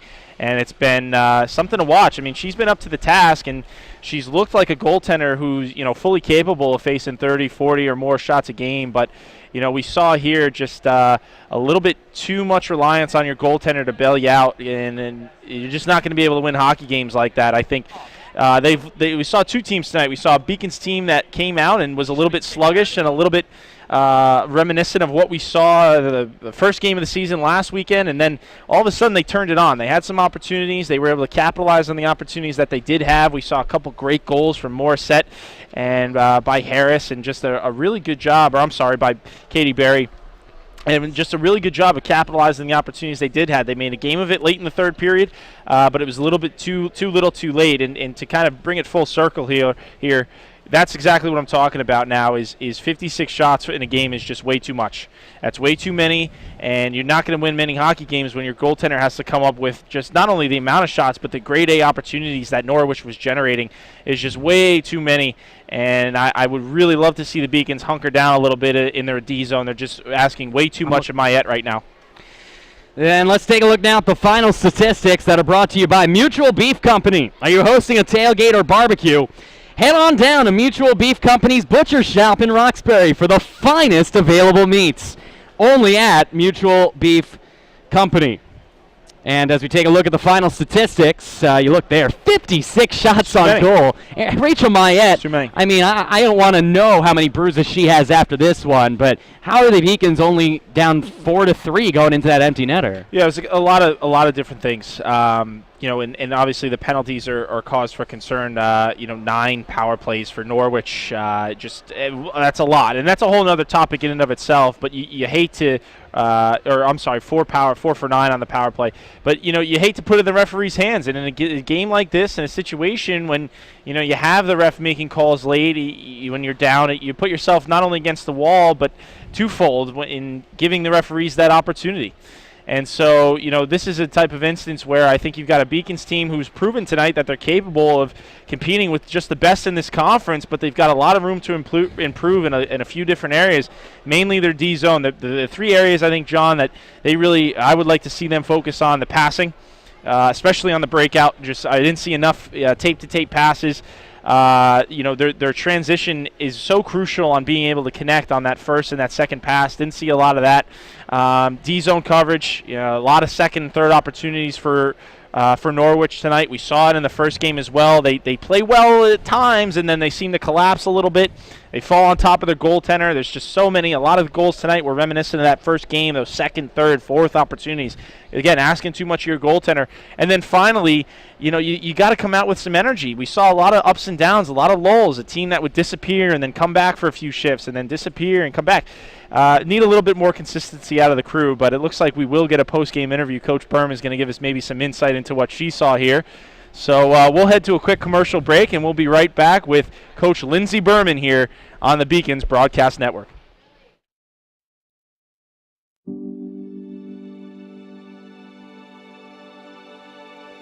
What separates UMass Boston from other schools is the fact that a large percentage of students commute. For me, it takes 2 hours each day to go to and from school, but every second has been worth it because the students that come here are serious about learning, they value their education, and understand where it'll take them in the future. This is what UMass Boston means to me. Welcome back into the broadcasting booth. John Skudras along with Coach Lindsey Berman. And Coach, taking on the third-ranked team in the country, a Norwich team that was the only team ranked ahead of you in the preseason polls. We expected a dogfight today. That's what we got. What did you like from your girls out there today? I liked their fight. They fought all the way through. That we started fast. We worked on a lot of things this week, and truly they did everything that we asked them to do tonight. They absolutely did. Rachel Mayette between the pipes faced 56 shots today. Phenomenal, stopping 52 of them. And, of course, the empty netter at the end. You got to feel pretty good having her every day going between the pipes. Yeah, she's so strong, and she's consistent. We always know what we're going to get with her. Even in practice, every single day, she's always Rachel. And I just love her fight, too. She usually stops the first one, but to count on her for the second, third, and fourth is pretty special.